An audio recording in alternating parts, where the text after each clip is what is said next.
voice from the past screaming, there is no end. A slave to my fate, ever doomed to repeat this again and again and again and again and again. Falling too fast, but the fall will not break me. A voice from the past echoes loud like a drum.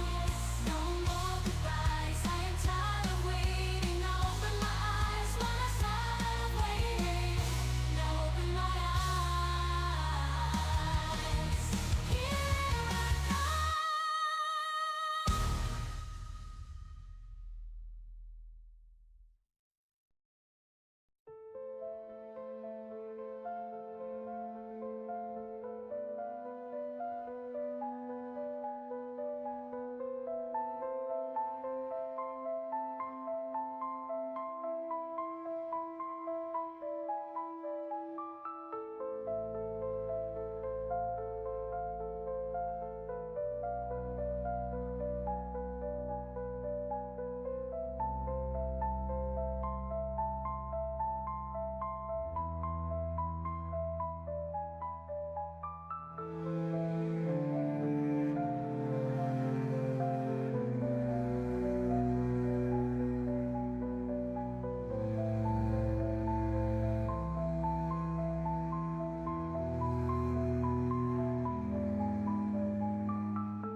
Claim if you're able a spot at this table, mild and meek, down on your knees. For hide and seek, it's time that we feed. Your heart is racing, blood is running cold. Your fractured will is whispering. Far away, hear Goliath say goodnight.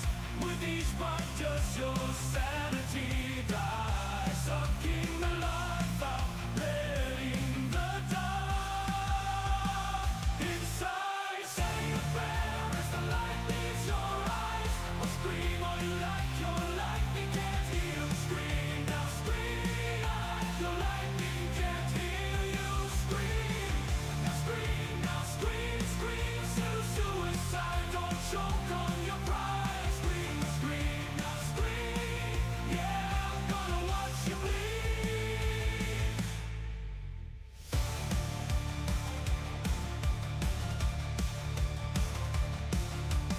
Lance and free, how does it feel? You're bound as blade, those scars will not heal, no. Lost in suffering, drowning in your tears. Want someone somewhere, tell me. Go from here, liar. Say goodnight, with each bite does your sanity die, sucking the life out, letting the dark inside. Say a prayer as the light leaves your eyes, or scream all you like, your lightning can't hear you scream. Now scream, the rose can't hear you. Dressed in rage inside my cage, almighty Pyromancer, still bound to the flame that I bear, buried alive in the coffin of the hope I used to be. I'll scream all I like, 'cause we're all men here.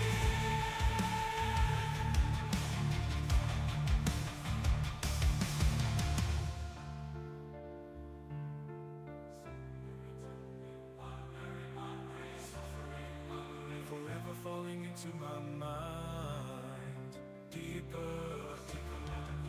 The shadow of hope I left far behind. Just a stranger, we all strange inside. You can run, but there's nowhere to hide. So scream all you like, no one can hear us. Follow me, come follow me to mighty Pyromancer, still bound to the flame that I bear.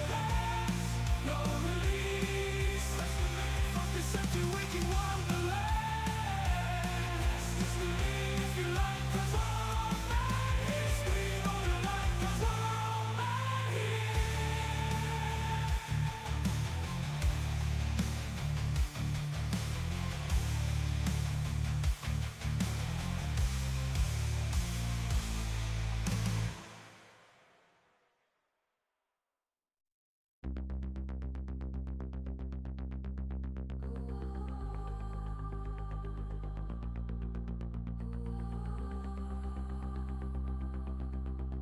A drifting tender, comrade, heroes ride. Her gallant severed away with the tide. The storm head gathers, comrade, heroes ride. Illusions scattered away with the tide. Why do weathered warriors wander their way where the wanting wonders wait? Hark the herald's anchors away. Here the happens mine escape. Freedom forgone, sinking abyss, comets crumble, Phoebus fades under cosmic clamor decay. Hides the path untaken, ancient echoes come right, heroes ride. In deafening silence, away with tide. A wave of hazard, come right, heroes ride. All in and windward, away with the tide. Stellar story, starwood be strong, slipping sidewise, see their snakes. Twixt the leaves you'll find not a miss. Missing gods and crossing fates, freedom surge and shift. cosmic clarions accord along the path not taken. Try, tread on the road that is borrowed design. Through the sum of the signs do they seek tomorrow? Tonight, witness them as the end shall begin. What was fine will be light, floating back, further back, ever back to primal.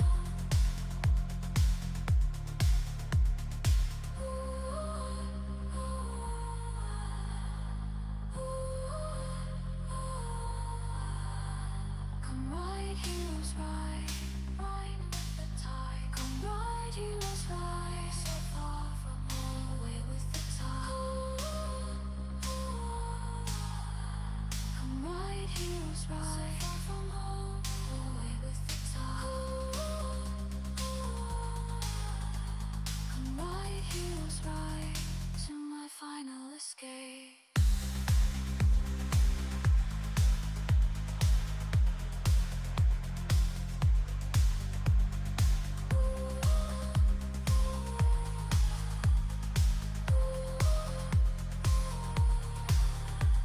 Come ride, heroes ride, ride with the tide. Come ride, heroes ride, so far from home, away with the tide. Come ride, heroes ride, so far from home, away with the tide. Come ride, heroes ride, to my final escape.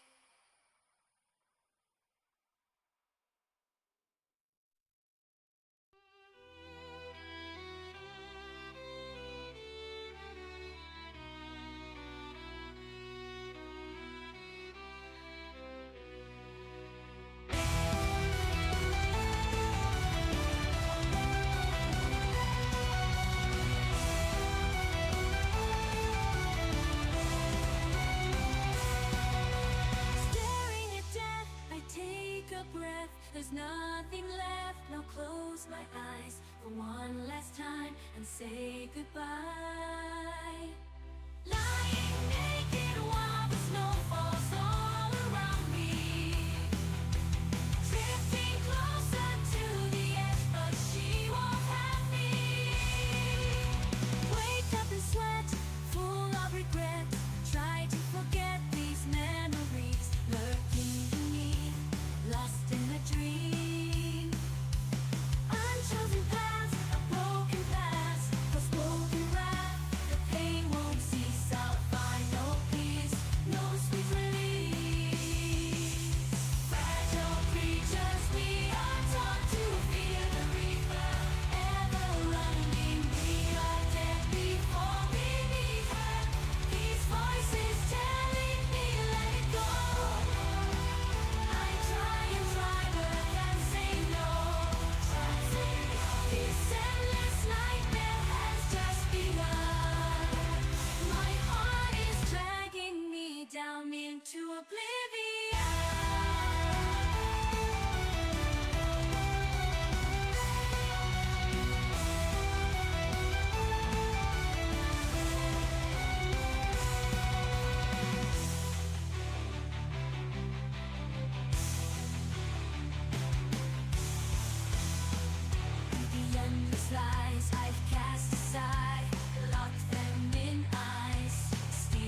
drifting sea. The kiss of the salt sweet breeze, the white of her silken dress stained in red, her memory fading fast, her mother sits, eyes downcast, a torn uniform in hand, farewells unsaid, that once a certainty, lost in grief, a daughter's desperate cries, unheard pleas, forsaken, beaten, tried, on her knees, a prayer passes from her lips into her soul, the goddess whispers.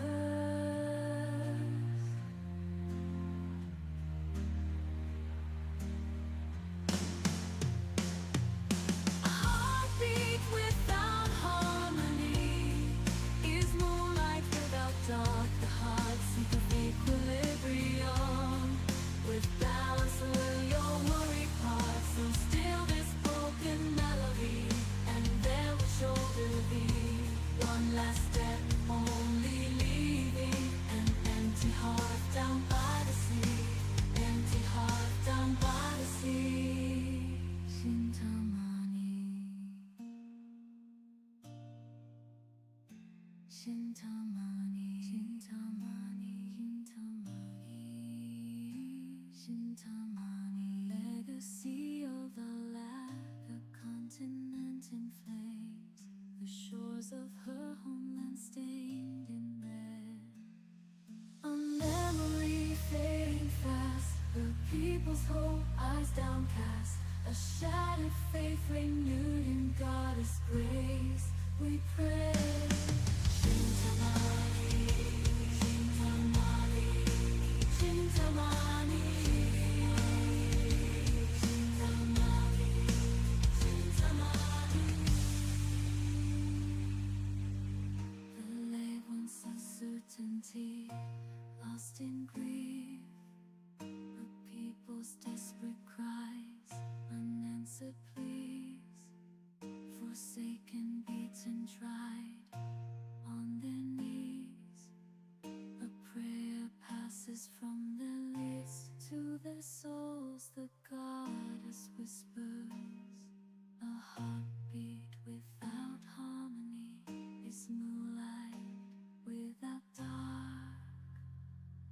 The heart seeketh equilibrium, with balance will your worry, all still is broken heart. So still this broken melody, and never shoulder thee. One last step only, an empty heart down by the sea.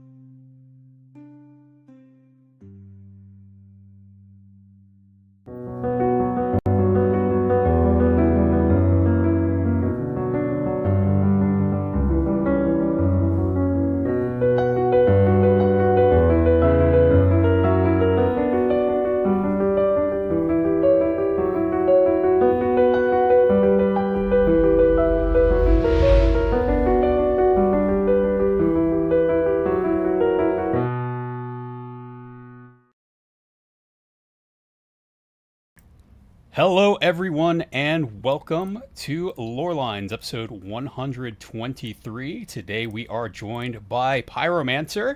And Pyro, how are you doing today?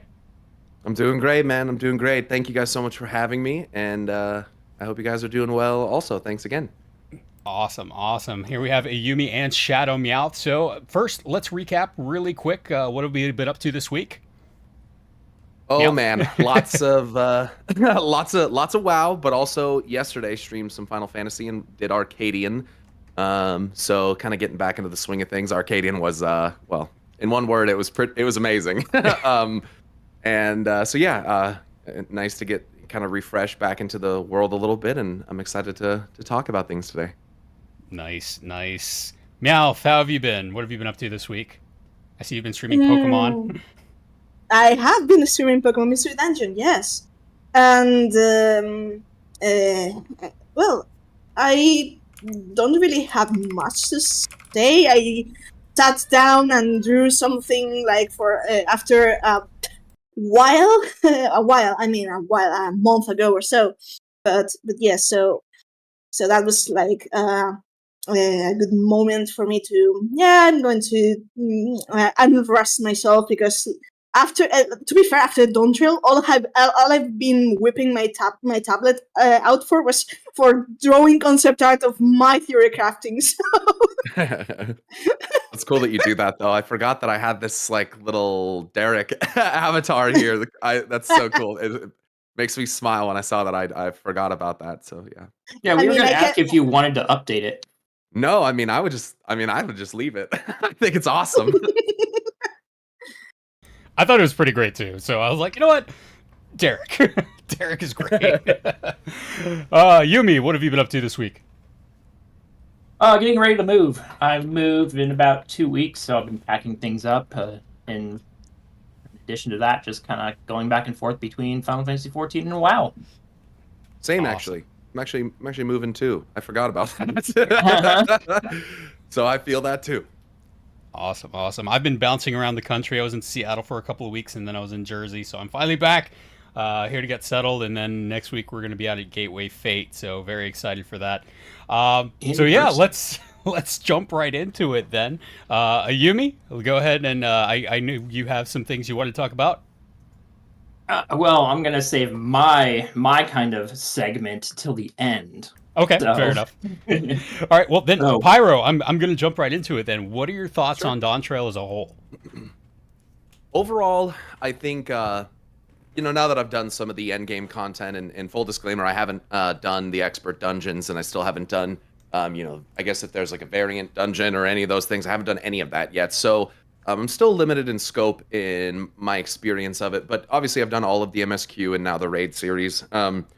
And overall, every factor considered, I think the expansion is, I think it's pretty good overall. I think that I had some issues with some of the pacing in the MSQ, and just a little bit of how I guess certain characters were integrated, like the Scions and stuff, and how exactly they utilized them, and things like that kind of weren't my favorite, but it was still enjoyable, and it's good to be back playing it. Banger songs, banger zones, lots of good characters. So yeah, overall it was pretty good. Obviously for me, doesn't quite stack up quite to like a Shadowbringers or an Endwalker, but for like a relatively fresh slate that they're working off of in terms of concepts here, I think it's good. And it's introduced some fun new things that I'm sure we'll talk about.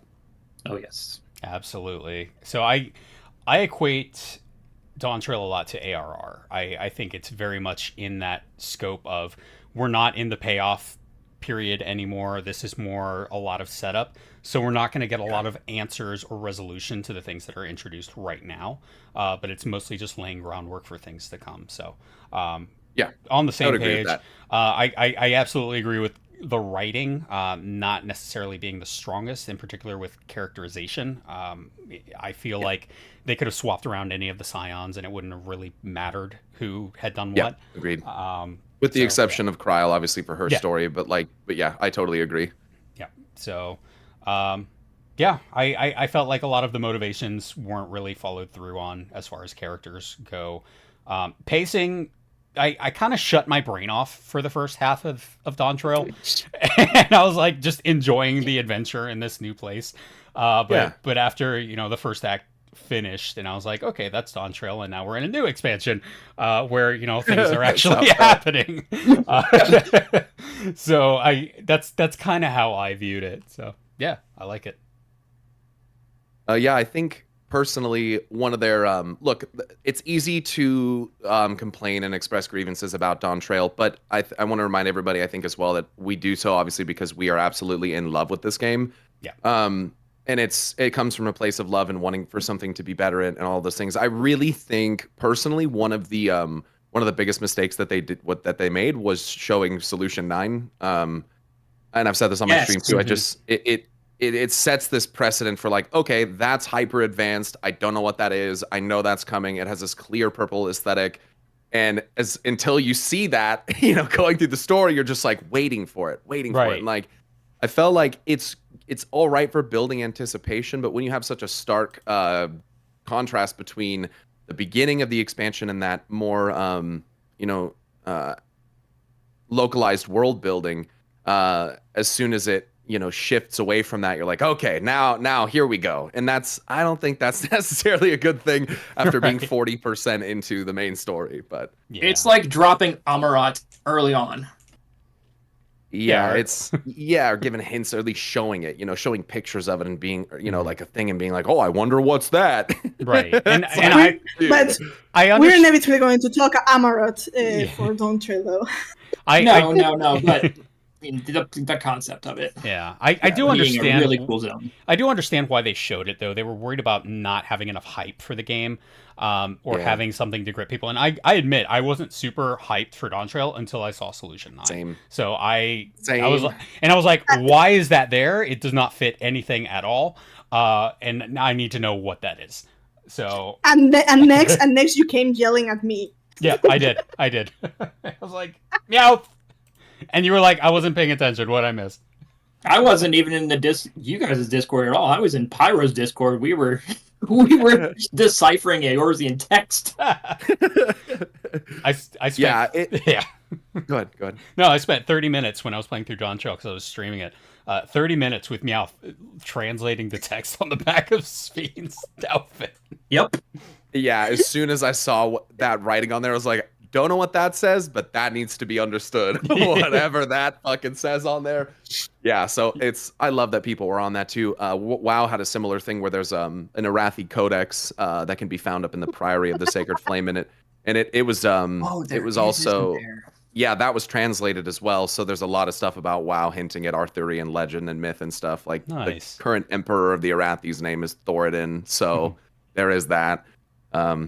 So yeah, it'll be cool. But yeah, same kind of concept of like, I love the deciphering stuff like that. But I definitely took my time too, and it's kind of hard not to when you're going through things like the Pelu Pelu and all of that, where it's a lot of like dialogue and stuff like that. I kind of wish that there was a little bit more combat too. I've heard a lot of that feedback, that it kind of felt like forever till we fought something. Yeah, I'm not the kind of player that's like, me must smash monster, give enemy to fight. Like, I don't really give a shit about that, but it's like, when you have such awesome fun combat, let me use it, Right. Yep. So yeah.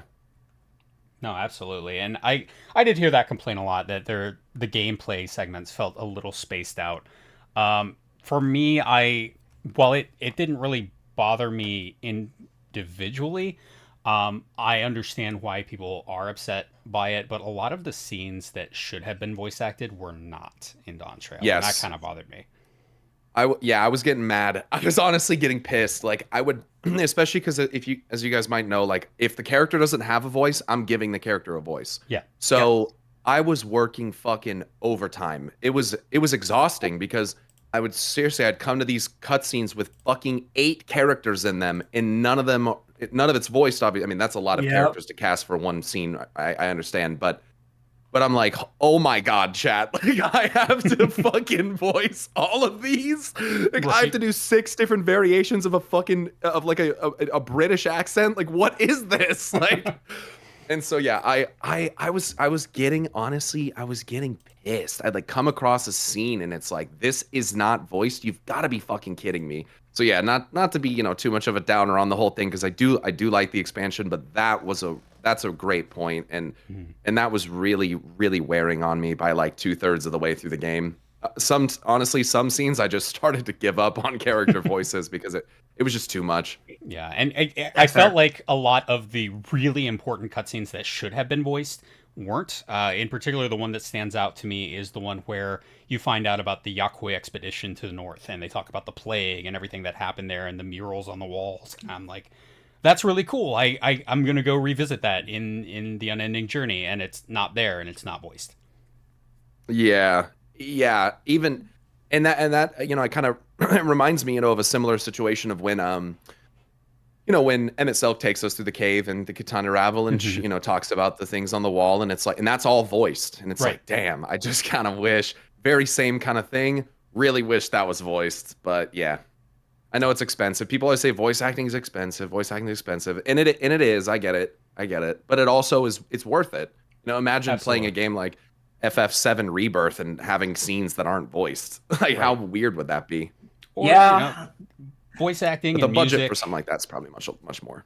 it is. It sound is, design. and it all kind of boils down to what not only the director wants, but also how much Square is willing to shell out to pay Right. the voice acting for the game. So Right. And as someone with some some voice talent who, has never done it professionally per se, but maybe would like to one day, it does kind of worry me a little bit, because it's like, man, there's like more people like using AI stuff and all sorts of things like that. It's like I just I hope that we don't see voice acting in things like FF and other games be prioritized, lower and lower, and then eventually replaced by non-actual voice actors. That sure would be a shame. I don't Yeah. think they're gonna do that, but it just kind of gives me that slight anxiety of like, I hope that they can continue to do that and pay for that and do those things, because it's so worth it if you can pull it off. Absolutely. yes.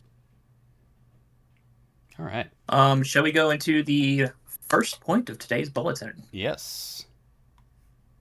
So I created just a huge outline for the cast. So we'll just kind of go down the list here. Great. What are your thoughts on the new cultures and the decision to put them at the forefront this time? I honestly, I love it, dude. Okay, I'm gonna try to say all of this without, how do I put this? I love the color of culture. It is one of my favorite things. Like, I love ponchos. I love all of the beautiful tapestry. Like, the Pelu Pelus, like, are my favorite. Just for just for their designs and those and things like that. Like, I love that. I will say, however, that there were some groups, like the Hetzaro, for instance, I believe it was. Those are like the native, like The native What Makote. right. Yeah, like, Shalom. I want more of that badly. Like, I felt like some of them got a ton of focus and some of them didn't. And like, that's an instance of like, man, I really would want more of that. And I hope we get more of them in the future in some manner, or maybe there's some side quests pertaining to them that I'm not aware of or something. But overall, I liked it. I thought it was a good choice. I will say, like, Hanu are interesting. Like, I'm not sure. Like, I get the whole concept of like the different tribes across the world, from like the Vanu and all those things. I'm not sure that it landed with me as well, because it felt already so familiar. And I guess to a degree, the Makote are similar, but we have yet to go to, I don't know, other places where they might be more prevalent. But overall, it was good. I think it would have maybe been nice, however, though, if the relevancy of those peoples was woven into the longer term narrative for the expansion, because it felt like the first half of the expansion is us like solving like racism and all these different problems in like a day, and you're like, hey, this is great, but also it didn't feel quite as maybe genuine as it could have. Especially in situations that are so dire, like the one with the pardon me for my inability to recall their name, but the Mamook, The is that what they're Mamulja. called? Amulja? The Mamulja. Mamulja, yeah, with like the blessed sons and shit like that or whatever. Mhm. Yep. That was fucking, that's so fucked up. And it was heavy, and I was like, oh shit, like, I knew that there was something behind Bakul Jaja that was making him be this way, but this is more than I thought it was. And I really wanted more of that. And so that's my only complaint, is that like, I'm a fan of it. I love all the cultural diversity in it, and I love like the different musics and the different town designs and everything, but I honestly just wanted more of it. And to a degree, that's part of what sort of, to me, made Dawntrail feel like two expansions kind of packed into one, because kind of like what you said, the first part is that exploration, the Wild West, which Yep. which we kind of got aliens versus cowboys too. Which is fucking I loved sick. it. I loved it. So yeah, lots of good stuff, but would have liked to see it be a little bit more significant or consequential throughout the entirety of the expansion. Yeah, Same. I I agree. think across the board. Yeah.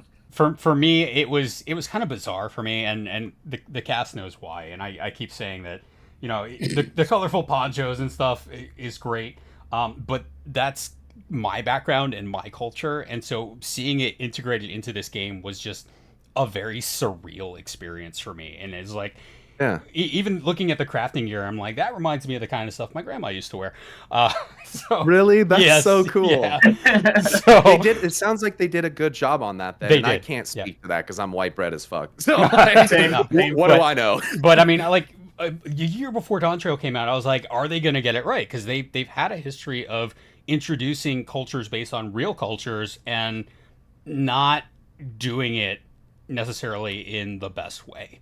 Yeah, like the happiness clothes and stuff in the past. Yeah. I think has been a point of contention. Right. So seeing them take the time and care to actually research Yeah. these cultures was cool, but I also feel like they're extremely watered down, if that makes Yeah. any sense. So Yeah, that's like a just kind of surface thing. level kind of like this is what would appeal to the main audience, like it does to someone like me. But Yeah. how much of a deep expression of the actual culture is that? Right. Yeah. I can, from my side, I mean, one of the things that kind of worried me as a Spaniard into Dawntrail was we're sadly here pretty used to the Black Legend Spain and the conquistas. Mhm.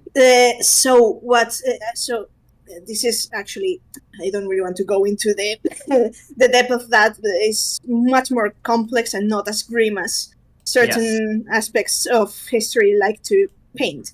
So when Dawntrail portrayed like Cat and Ram and basically La Nocia is kind of like Spain, quote unquote, in Eurasia, and Cat and Ram is a bit like Christopher Columbus, and they portrayed the meeting between Cat and Ram and Gulul Jeja and the whole thing in a very tasteful way, because in fact the first contact between the Spaniards and the natives was trading basically. It was a peaceful first meeting, and then the whole thing happens, and there's a lot of tribes that weren't happy with another tribes joining with the Spaniards, and then the whole anyways, it's a complicated mess. Yeah, it's more complicated, but it started in this way. Yeah, it started that like trade, and I was so glad because it was like at least it proves that the developers did their job in history research and trying to be faithful to how it originally was. The same way they also did something quite cool, I think, from in Shaktural with the saloon, the cowboys, and all that. But all the people there are actually natives, so it shows like a kind of like an ideal version or a kind version of what the whole thing that happened in North America, in which they brought the progress, if you want, of Europe. I mean, well, in this case, you could say Eurasia, but it was a choice that some natives embraced and some others still were living peacefully in their own tribal way. So I think that was a good approach, a fantastical, tasteful approach as to one of the most controversial things that was kind of like the whole thing of both Americas and all that. I think was really tastefully done. Like it was. Like it brought up the history, but in a way that wouldn't cause like a discourse, Yeah, and it's we're easy kind of to, tired with discourses. Yeah, and it's kind of easy to to lean into those super negative like aspects of it. There's plenty of movies and things that go that route with it, and I think it's nice, like you said, it's not just like a blanket of like that was one thing that kind of worried me with what they were doing with oh goodness, pardon me for forgetting his name, the brother of Wu Clement. What's his name again? Oh, Kona. Kona. Yeah, Kona. Yeah. That worried me because I was like, oh boy, here we go. European expansionism. We're gonna be bringing in all the tech like that. This is so I like that you make that point too of like that not everyone is even actually involved with that. Like there are still these tribes and people that are not living in Tuliolal who are self-sufficient and doing their own thing and it's not violent and it's not at each other's throats, but it's like yeah we're more naturalists. We got our own thing going here. We don't really need to rely on that and so that's a really great point that you make, and obviously coming from your perspective that's really good to hear that like they didn't just paint it as like the you can throw all the red and black paint on it that you want and try to make it look like the bad guy or whatever. And so it is nice that they went about it that way. I was extremely worried about that early. I was like, oh boy, this could go really, really south if they, depending on how they do this. So yeah, that's a great point. In fact, the real, I don't really want to go into the discourse here, but the real sort of, I don't want to call it imperialism. The closest it would be Solution 9 and the Alexandrians. Like yeah, that's very much like we're basically just we need you. You're basically our resource, so we're just gonna for our imperialistic expansion. We're just gonna basically usurp everything you have, steal away your resources and your people, and like fuck you. So I can definitely see that, and it was interesting how they chose to do that through like the use of basically like automaton bots instead of something a lot more maybe reminiscent of it. That they basically went for robot aliens, which was probably a good aesthetic choice instead of some of the other options that they could have gone with. So yeah. Okay, moving on to the next point. Did you or do you have any theories on the Yakui visions?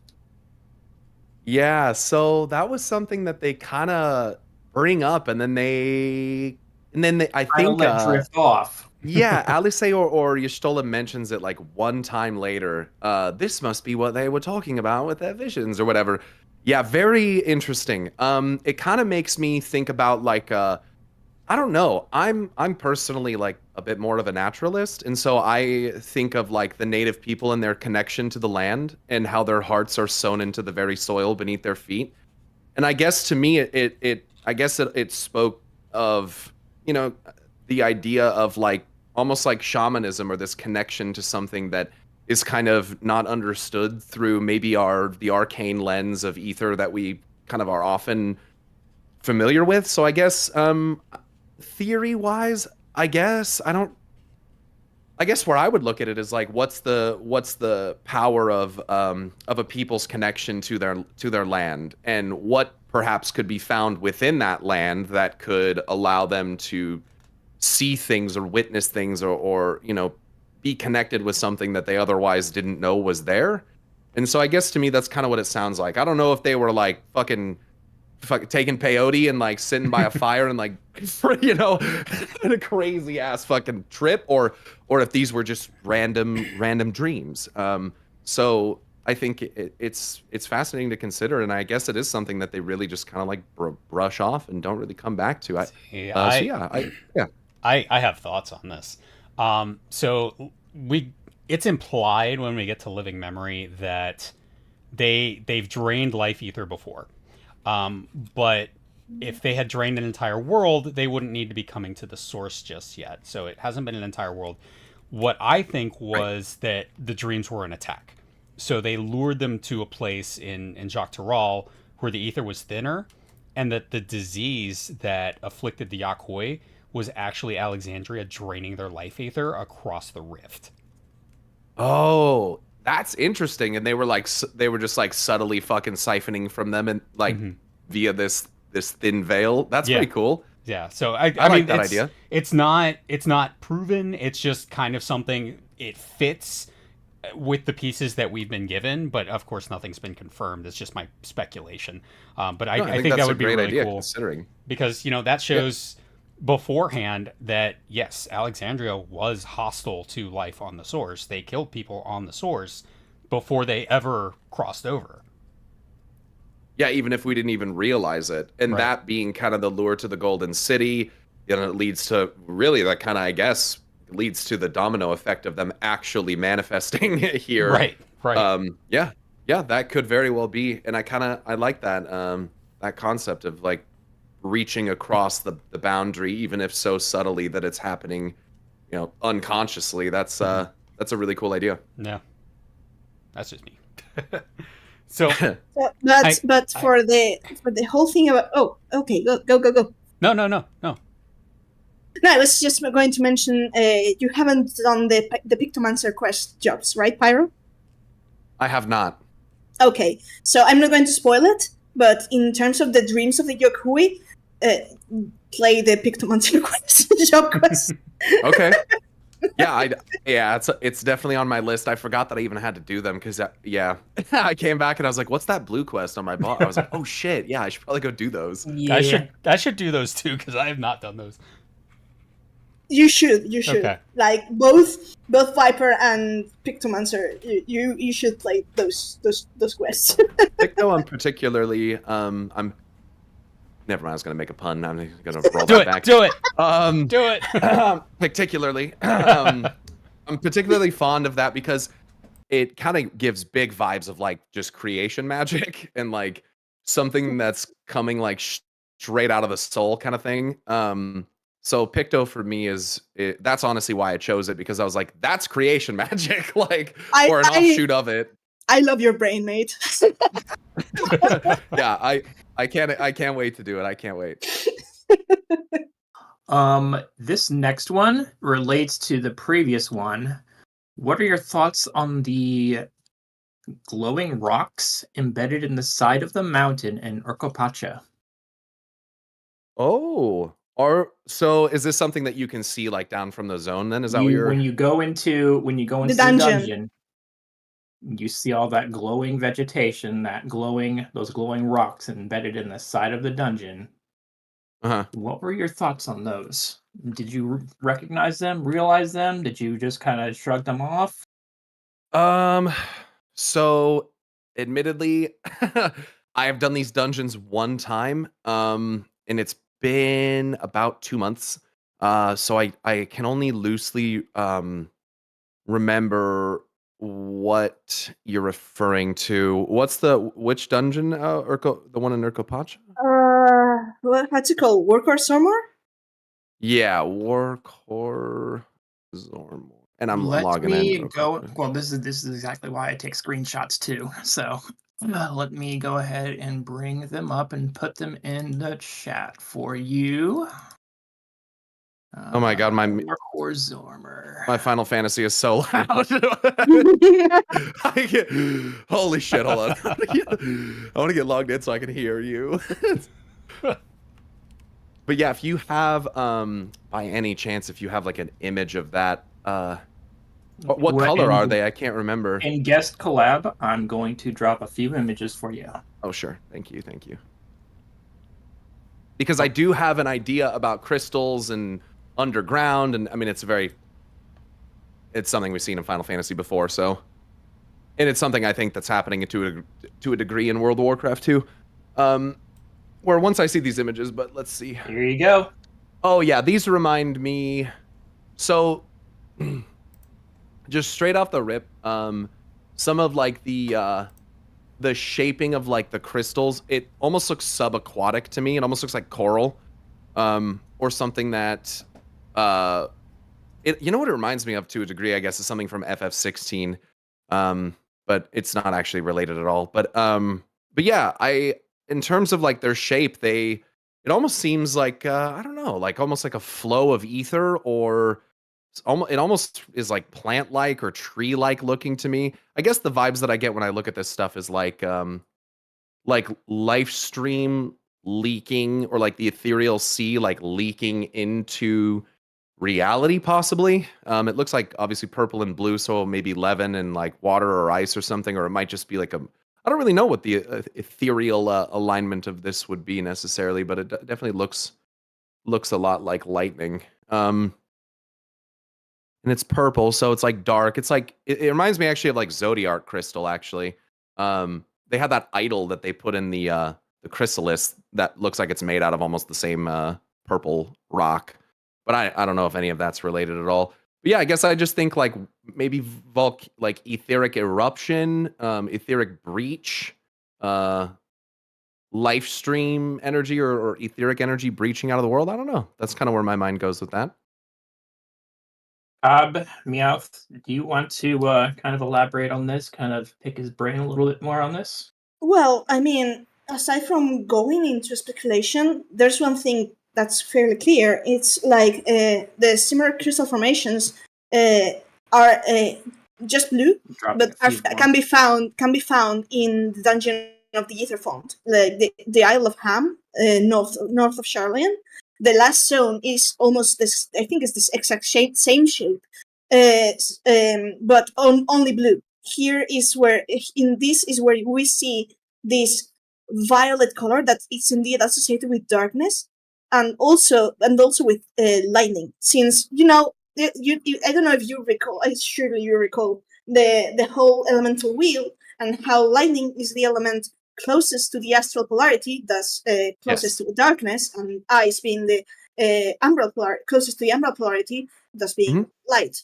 So it's quite interesting to find these things that actually in Worker Stormer actually crackles with lightning.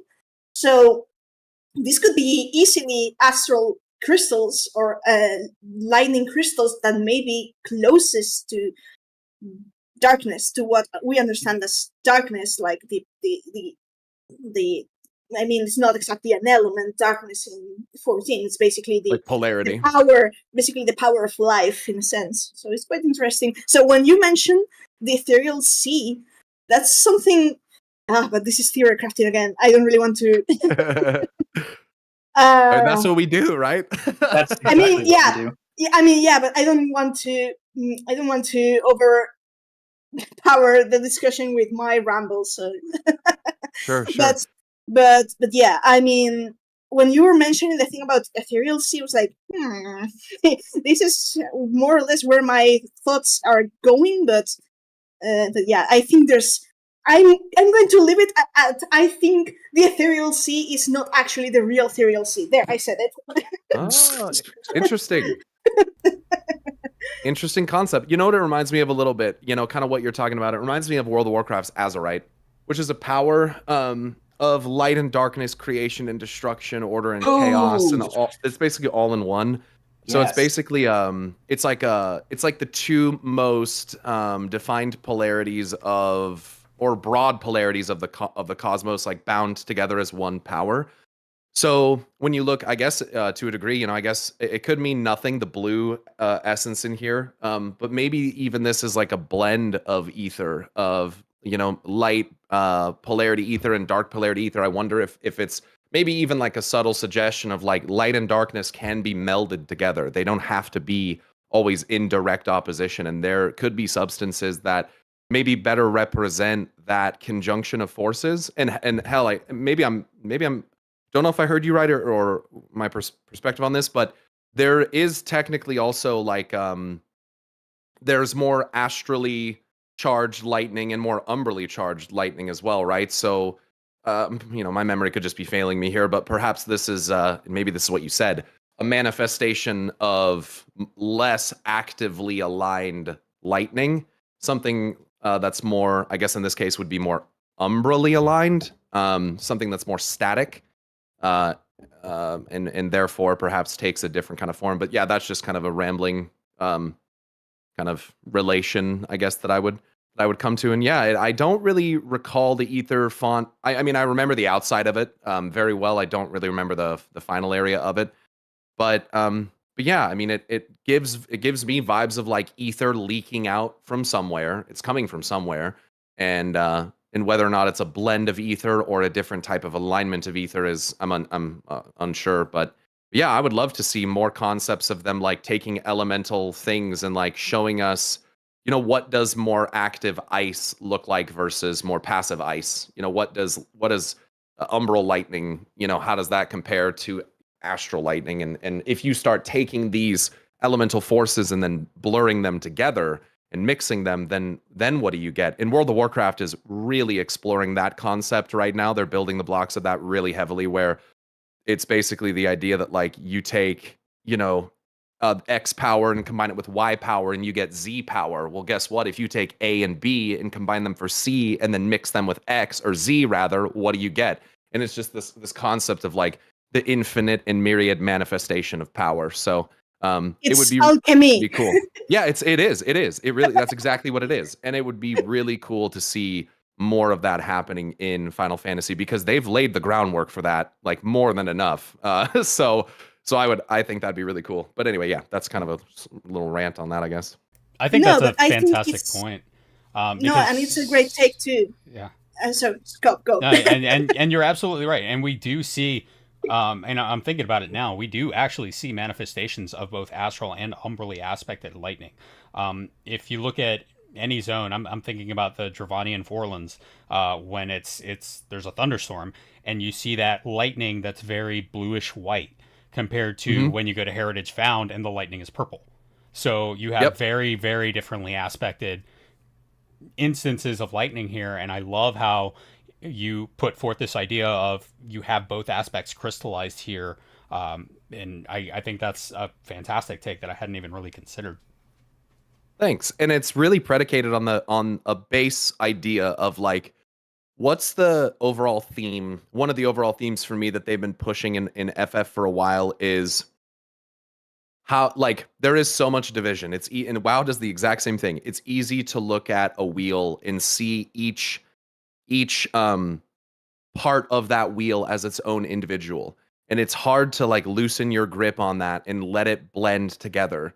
And when you start letting it blend together, you start to recognize not only infinite possibilities, but you start to recognize opportunities for balance. And when I look at Final Fantasy, especially when it comes to its etheric balance, it's one of the grand issues when looking at things like the shards and how they connect with one another and rejoining. And that's where this Key of Asm thing is going to lead us to, I'm sure, as well, where the concept is balancing this ethereal conflict. And like where my mind goes is like maybe through learning more about etheric balance, we can bridge things like these other shards together and maybe allow their life streams or allow their etheric currents to kind of flow into each other evenly and safely and balance it all out. Because as we know, things are just like very off aspected, heavily aspected towards, everything's out of balance essentially. So I think that, things that we've seen in the Empty with Eden, things that are being hinted at in the MSQ now, I really think that we're going to start leaning into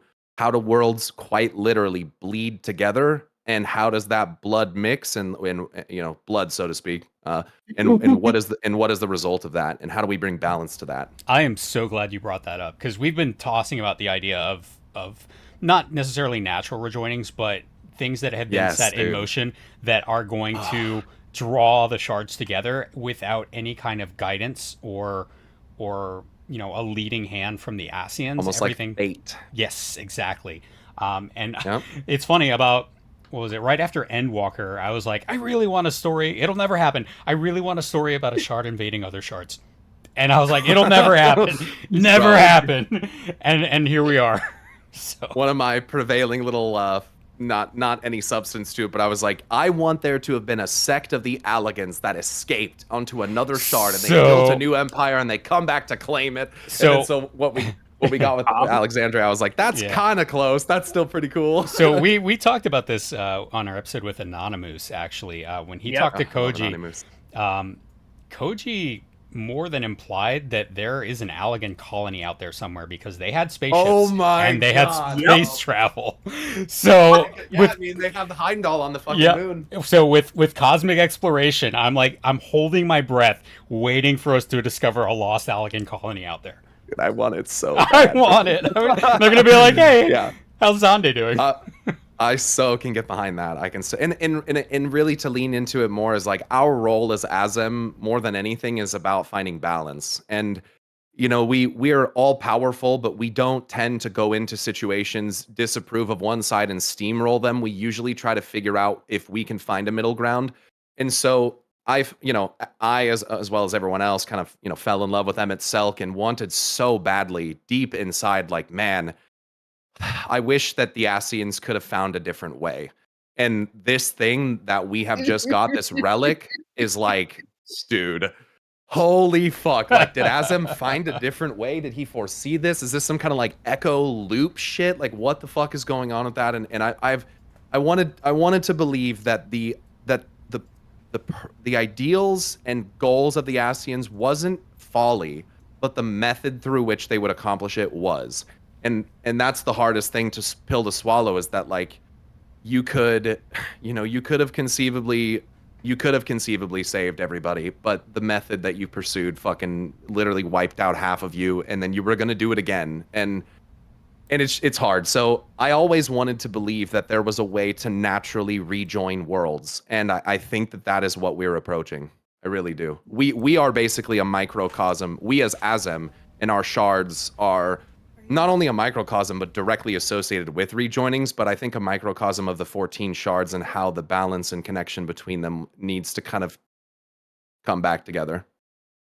So I want to move on to our next point, and this is one that you kind of got really excited about on stream.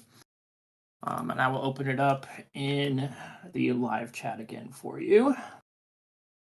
What are your thoughts on the glowing rocks and unnatural vegetation in Yaktel? We are talking about the Mamulja area. So the blue kind of forest down there? Yep, and I'm going to drop a few pictures in there just to refresh your memory. I remember that there's a tree from there that's like straight out of FF10, I think. Yes. So that was It cool. is, actually, yes. I don't remember what the significance of that tree is. Here you go. Oh, actually, it's in the images. There you go. Yeah, so this is pretty interesting. This screams like World of Warcraft, like Ardenweald to me. But you also have these light sources. I guess I wonder, the bioluminescence might be... Oh, right, because these are meteors, right? Didn't these fall in the forest? Yes, they are. Oh boy, so these are alien magic meteors. In terms of it's Genova. In terms of their ethereal alignment, obviously it's blue and purple. Goodness, my WoW and FF stuff crossover so hard, because this gives me big Ardenweald vibes, which is like a nature zone in WoW that's associated with death and renewal. So it's like a lower energy state. These meteors obviously have light coming out of them, which would be umbral, which would be a more passive state, one would assume. This actually reminds me a lot of of Hollowfall in World of Warcraft right now, where there's a giant crystal that's stuck in a ceiling that looks like it might have fallen from the sky. Well, it's in the ceiling of a cave, technically. And all of the plant life in the zone is like grown and turned towards it, because it's basically like an artificial sun. So I mean, yeah, I would apply that same concept here, where this unique plant life is probably the direct result of these fallen meteors. I'm probably overcomplicating it and trying to deduce like ethereal alignment or whatever by color or those things, but yeah, that's where I'd go with it, I guess. And where the hell did those meteors come from? You know, is that something like that, where some of the first like maybe orosites or, you know, things like the Heart of Sabik may have come from? Or So about that, Here we go. do you have any gatherers or crafters? Yeah, I've got them all. Have you leveled them to 100 yet? No. In the gatherer quests, they go over what the meteors mean and where they came from. Really? Yes. Oh, so is this... I would assume maybe this would tie into cosmic exploration then? Possibly. But the minor quests have you actually going out here and kind of doing like a field survey almost. And this is another thing that I kind of brought up in the previous cast, like there's a lot of hidden lore that should have been in the MSQ that they diverted to the side quests. You just have to find it. Right. I need to go back and do my gold quests. I did them all in WoW. I got to do them all here. Yeah, I almost, you know, anytime I hear Meteor Shower, I think, you know, Final Days as well. So I guess part of me wonders, like, when did they fall? I don't know if we have a time frame for that. We probably do, but... Fairly recently. Fairly recently. Okay, so it wouldn't have been back then. So, and also this is, I guess, that wouldn't make any sense. But yeah, I can tell you the glowing stuff is very interesting and thought-provoking. So the glowing stuff is in the stuff in the meteor, or the things around it, or all of it? The things The around blue. it. Hmm. Yeah, I almost kind of wonder. Look, I mean, random media idea here, just based on things I've seen before. I like bioluminescence. I like the idea of mm, conscious, interconnected plant life, and I like the idea of it spreading and basically forming even like some kind of network, almost even like a like Avatar, if you're familiar with that.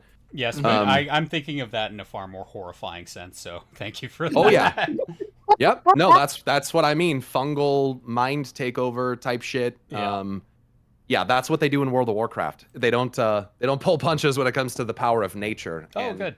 So yeah, when I see plant life and stuff like this, it's the kind of shit that one day might stand up and start walking around and talking to you. So yeah, that's kind of where my mind goes of like, is it feeding off of things that are existing there? Is it vampiric in this sense, or parasitic, or yeah, that's kind of where my mind goes. Thanks. I hate it. So Jay and I, you're Jay, Oh yeah. and the rest of the cast and I have this running thought that someone in particular arrived here a long time ago Ultima? on one of these. Yes. Yeah. Yeah. Yeah, hi Um, Seraph. Yeah. Yes. Yeah. Yeah, and that's like the most Genova coded shit you could come up with. Oh, so absolutely. I'm fine with that. 100%.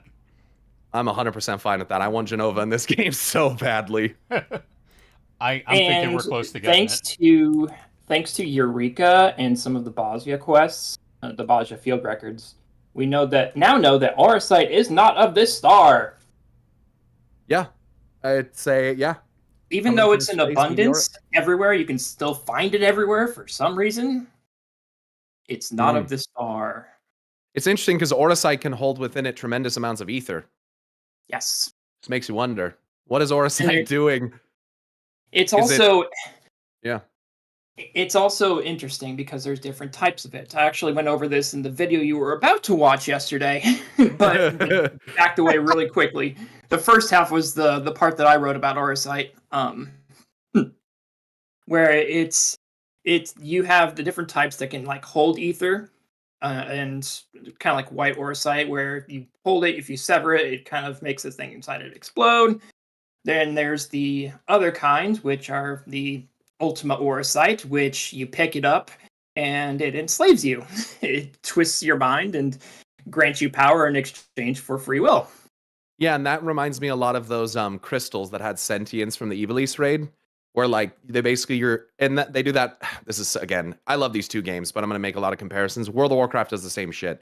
They take blades and they forge these soul crystals into them that have the influence and memories and feelings of the individual to whom they belong, and they're used for mind control. They're used for complete domination and subservience. So I love that, because I feel like same kind of concept of like you put the memories, you put the influence of something, whether it's ether, its soul, and really what's the difference, I guess, at the end, into this thing, and what is the repercussion of that? That's very Heart of Sabik type shit right there, obviously. That's very, and then it makes me wonder again, like, what is Auracite doing? Is it simply a mineral, or could it be similar to something like the blood of one of the old gods from World of Warcraft, Yogg Saron? His blood leaks out across the world and corrupts things and twists them and does all sorts of things if they come in contact I'm with it. inclined to say the latter just because I'm a WoW fan.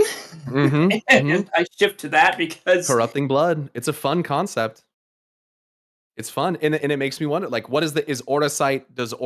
I love the concept of it, because like, can Auracite itself have a consciousness or drive within it that causes it to kind of spread and consume the ether or destroy the ether or whatever it is around it, almost like a plague, like similar to Black Rose, but not literally Black Rose, but and yeah. So that's that's where my mind goes for things like that.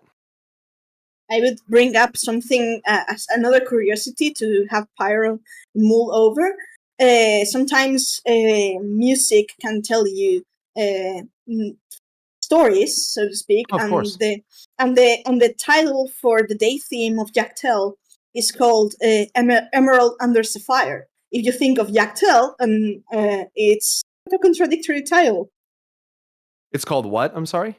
Emerald Under Sapphire. Okay.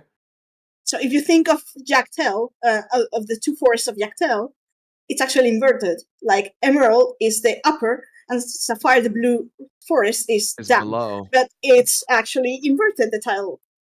And if you listen to the track of the day theme, there's like a rewind at the start of the track. I'm going to leave that to what could it mean. I mean, I would take like a sudden rewind as maybe even being indicative of some time-based or temporal event that happened. Maybe like Oh, God. one of them being rewound in time. He said the time travel word, and Ayumi left. or fast forwarded in time, something like that. Yeah, I could. And you never know. Like the cosmic event structure that they can use in Final Fantasy is. Yeah, I don't know. I don't know. That's fun to think about. And yeah, definitely music tells stories. I mean, I'm not as much of a music analyst as other people, but I've definitely started using it, especially in World of Warcraft, where there are like different scenes that are essentially the same, where they play almost the exact same track, and it's like, okay, guys, what do you think they're trying to tell you here? Like, there's big correlations. So yeah, I just didn't have the mind to pay close enough attention to things like that the first playthrough, but I probably should go back and think about some of these things because it's that's really interesting. There's a lot of subtext here. Again, it's a lot of setup and not a lot of payoff, and I've equated where we are now to where we usually are at the end of the expansion cycle, and we're waiting for a new expansion and speculating, because usually right now we're like, okay, that was cool, but we have more answers than questions. Now we have more questions than answers, and everyone is speculating, everyone's excited about what's going on, and it's really refreshing actually to see this so early in an expansion cycle versus at the end. It is nice because that's something I've complained about before, of like sometimes the story in Final Fantasy can be so Formulaic. like fleshed out, Yeah. but also formulaic at the same time that like it almost like doesn't leave as much opportunity for speculation. Whereas WoW like poses big concepts and then is like, fuck you, we're not talking about it for 5 years, idiot. Yep. And you're just like, okay. So yeah, it is nice. I guess I didn't realize that there was even like this much stuff to look at and think about, and maybe I kind of took that for granted and need to get back in and like participate in some of these side quests and really think about some of the more visual storytelling because yeah, I just I don't think I've given it the attention maybe that it deserves, because Ayumi says that his internet died. It's I just see that. it's amazing that it died just when we were talking about time travel.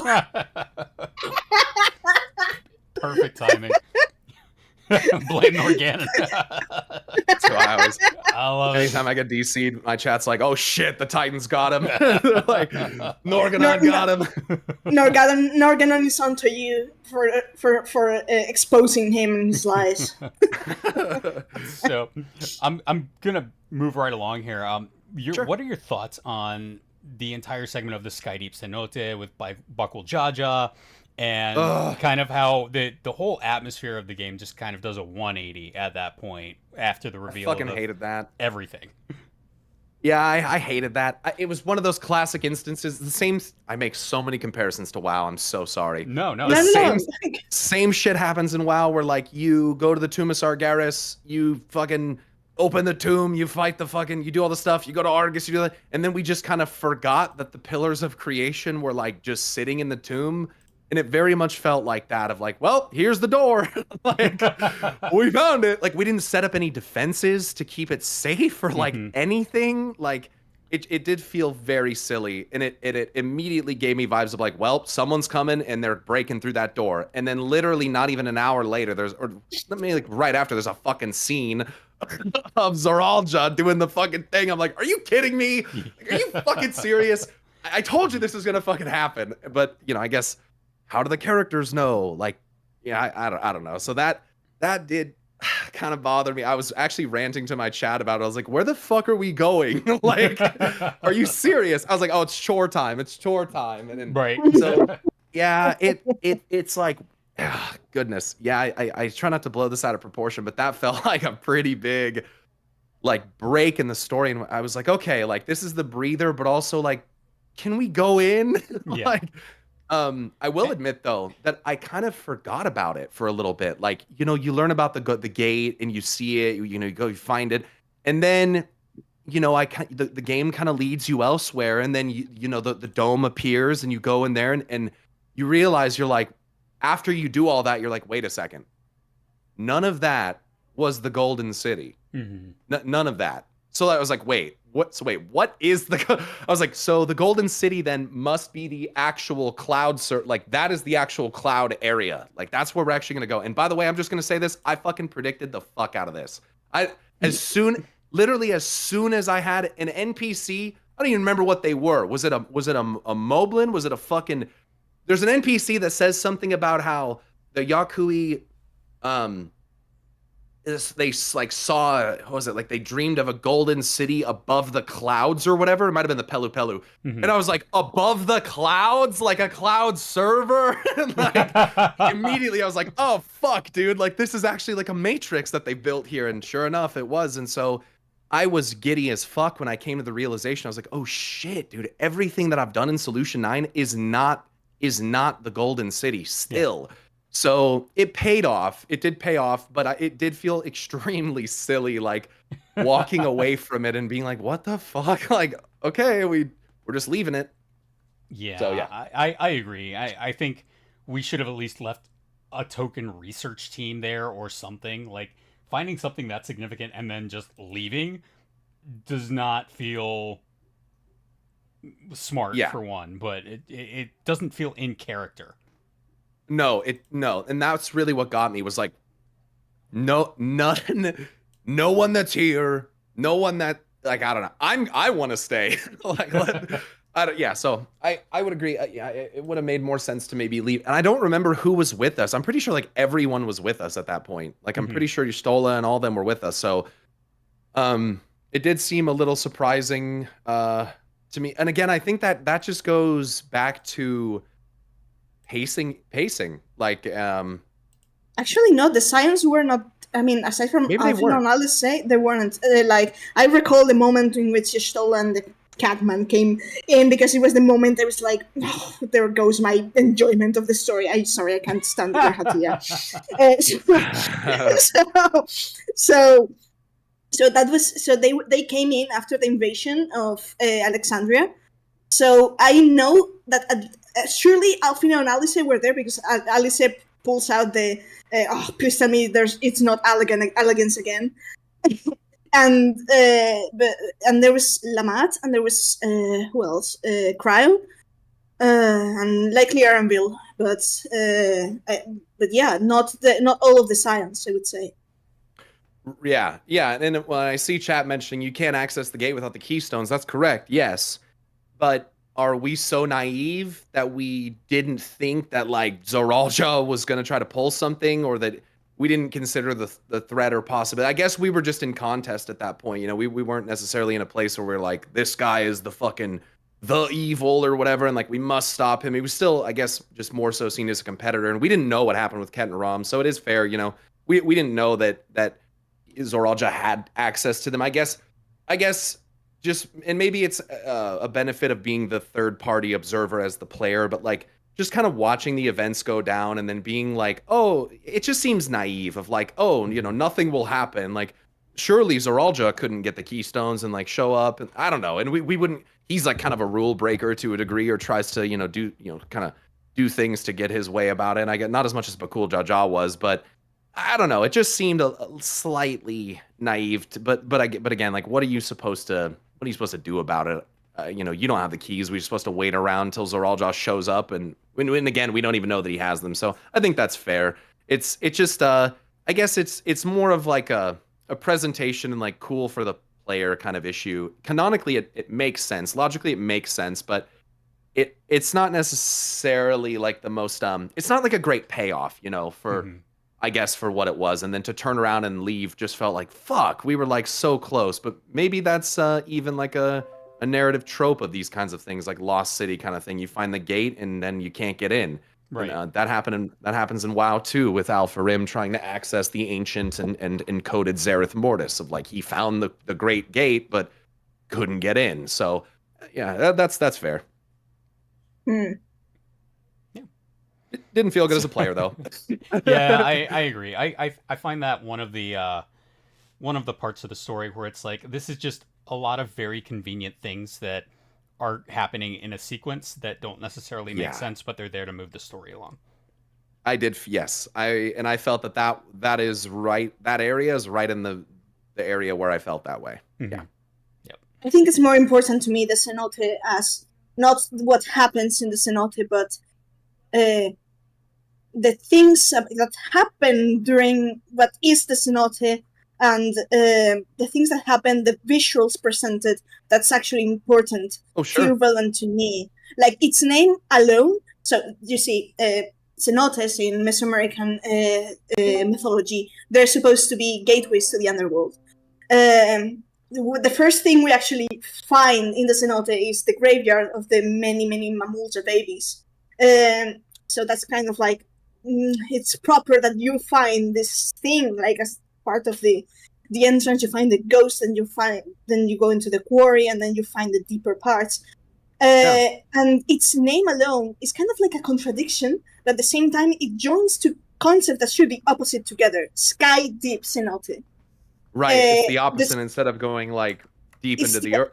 Yeah, it's the opposite, but it's connected. That's something that you brought up in one of the first points, that opposites as light and darkness not necessarily have to be in conflict, but can be joined and united. And that's a really good example of that. A very meta example of that. That's very clever. And then you find the pyramid. The pyramid is so interesting because it's the violet of the electrode, and then the golden center of the golden memories. Those are the exact same colors. Aside from being perfect complementaries, they're the same colors as the crystals from Asem and Emet-Selch. Yep. Yeah, and the contrast between them, I was like, holy shit, the light and dark thing that they're doing here is I love that. I said fuck my internet provider and I went straight to my phone. Hey, it sounds fine. Nice, Welcome nice. back. Welcome back. I hope I sound okay. I'm gonna try it again. Time travel. Hey! Little trolling. Seriously, remove me physically? No, I did no such thing. It was digitally done. I'm gonna ban you.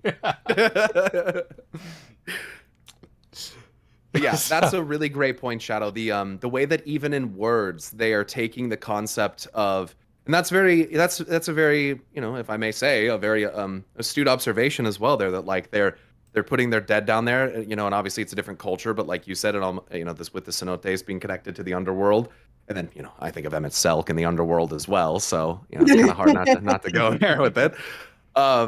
As you kind of alluded to as well. So yeah, there's so much of it that's subtle and so clever, and that's a great point to bring up, that like thematically what they did with the cenote was fascinating and interesting and well done, regardless of the whether we open the gate or any of those things. That's a great point. Yeah, with Dawntrail, I mean, I don't want to go too much into that because we could be talking for hours, literally. But the great point of Dawntrail is not the story presented, but the meta-narrative of it. Like, you have to think on a bigger scope, not exactly what the meaning of what they're telling you, but how this translates on a bigger storytelling, so to speak. Yeah. Like for example, Lamat and Erenville, they model after Asem and Emet-Selch. Oh yeah. so they're actually. Oh, we got to talk about that, by the way. Yeah. Go ahead. Erenville's definitely the son of Emet-Selch. I don't care what anyone says. Oh. Dude, Go ahead and elaborate. Bro, he's either the son or like a grandson or something. There is absolutely no fucking way that his mom has black hair with a white streak in it and has the yellow eyes, and he's got the yellow eyes, and he's fucking sassy as all hell. I'm just telling you, there's no fucking shot. There's even a point during the MSQ where she literally directly quotes Emet-Selch. Like, what the fuck? My brain was like shattering. I'm like so certain that they're related. I can't even. So not this shit again.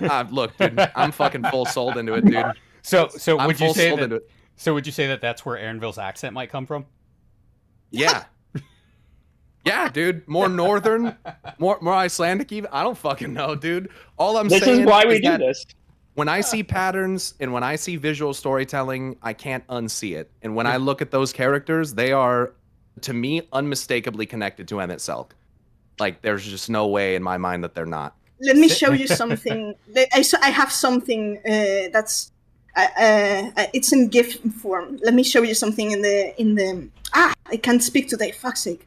In the guest collaboration channel. Where the fuck do I have these GIFs? I made the GIFs. I made the GIFs in especially because of it's better to illustrate this. There you go. 2, 3, 4. There we go. I don't know what you posted Yeah, I was- or where. There you They're have it. uploading. Oh, okay. Oh, yeah. The side by Yeah, sides. that's not. I'm telling you, this is not an accident.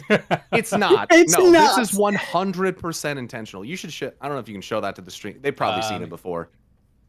Let me see. But yeah, and then again, his mom says something. What the fuck does she say? I can't remember what she says, but it's in living memory. She makes a remark, and I'm like, "Are you fucking kidding me?" She basically just directly quoted Emmett Selk. Like, what? The thing is, Kakiwa is actually meant to be a more notable reference for Asm. So that conversation, but if we go into that, we could take hours. But if we go into that conversation, meta-narrative speaking, it's actually something that turned upside down my whole understanding of the situation between Asm and the Metzelk during the final days. But we can go later if you want, because if not, we're not going to go into anything with this. But yes. I mean, I am curious to know what you mean by that, because I mean, I'm probably not gonna be very resistant to the idea. Like, I'm not the kind of person who tends to be like, oh, this person and this person are related, or I'm not, like, I'm not like into like shipping or anything like that very much. Like, that's No, not that's not. No. Please don't I'm saying mention that more of a shipping to me. No. Yeah, I'm just saying that more of a disclaimer for like the chat. Like, I'm not trying to push this because I'm like big into that or anything. Like, which if you are, that's fine. Like, I don't give a shit. But it's more of like, I just legitimately think that there's narrative cues and clues that are trying to suggest it. Thank you. That's my point exactly. When the game itself, it's nudging you towards it. That's not shipping. That's just Exactly. There's an intention. I fully agree. And the same thing is happening with Anduin and Faerun in World of Warcraft. And people are like, oh fucking ship this. And I'm like, bro, it really has nothing to do with that. They just seem good for each other, and they seem like they get along, and they've had a couple intimate moments, and like it kind of seems like that's where they're going with it. Like, and that's not me trying to make a fucking relationship up or whatever. Like, it just kind of seems like that's why I'm totally with you. Okay. Totally with you. Let's do something, Pyro. We got to the grail, sorry, the key. And Yes. I go into that. Let's move on. Sure. Yeah, we'll get there. So I'm going to move on to. Let's go to Heritage Found. Let's kind of skip over the next one and go to Heritage Found. We meet Sphene, and we get to kind of I've been gone for the last 5 minutes or so. Did we talk about Graha's little revelation? No. In Heritage Found. No. So yeah, you'll have to remind me of what that was exactly. I don't recall. So Sphene told us that it's been 30 years since they arrived in the dome, since the Yasulani got merged with Alexandria. What was your thoughts about that? This brief time jump in the dome. I also want to point out that Graha mentioned that the kind of merging of the two areas was not unlike that of the Crystal Tower being kind of jumped immediately to the first. In a kind of dimensional compression. Yeah, I mean, it seems like just localized dimensional compression. Like targeted, I guess. And And in terms of, I guess what they're implying there with the 30-year difference is that there's that time, what do they call it? It's like what's the word they use? Time like dilation? Dilation, yeah. Yeah.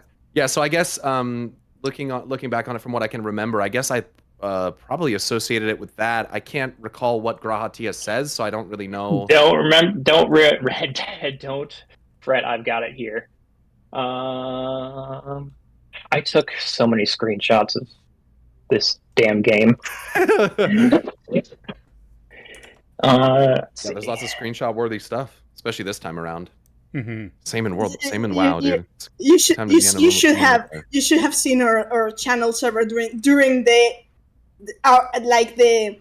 going through MSQ for the first time. I think Ayumi and I were like, these two motherfuckers, because I was behind them, were like in my stream hanging out like two little kids, like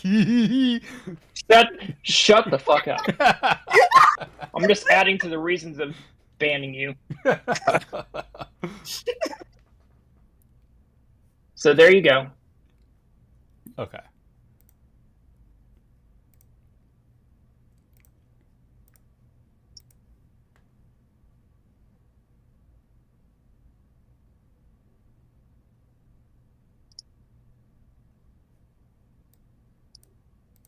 So when I was talking with some of the denizens of your Discord and talking with Cobb, I think he set up a video.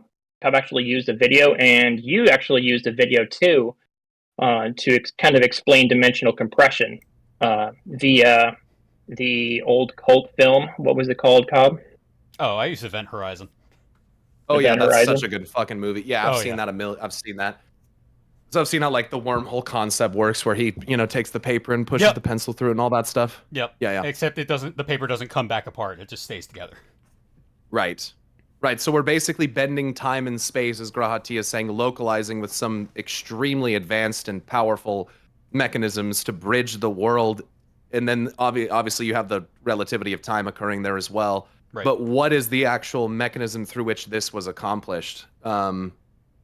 Is that something we actually talk about, or is it suggested perhaps that it's like through that key thing, or I'm not really sure. It's implied that it's the key, but Preservation found a way that instead of creating a bridge, it just brings the two sides of the bridge together without letting them go back. Because when the key was originally used by the Malala to travel to wherever the fuck they went, right. Obviously there was no rejoining or temporal compression there. So whatever they did to alter that, they anchored it. Yeah, they changed how it functioned, even though they didn't really understand how it worked. Interesting. Not that yeah, and I mean, when Grahatia goes to this, I'm like, shit, if we can start anchoring worlds together like this, then like why can't we bridge the worlds together? Yeah, like what I don't know, like what I was suggesting earlier of like, can and should we do that? And like, is there a long-standing repercussion on either side as a result? I don't know. That's really that's fascinating. I mean, if you imagine like a rock face appearing in your house and suddenly you're in a rock during the compression, that's not going to go well for you.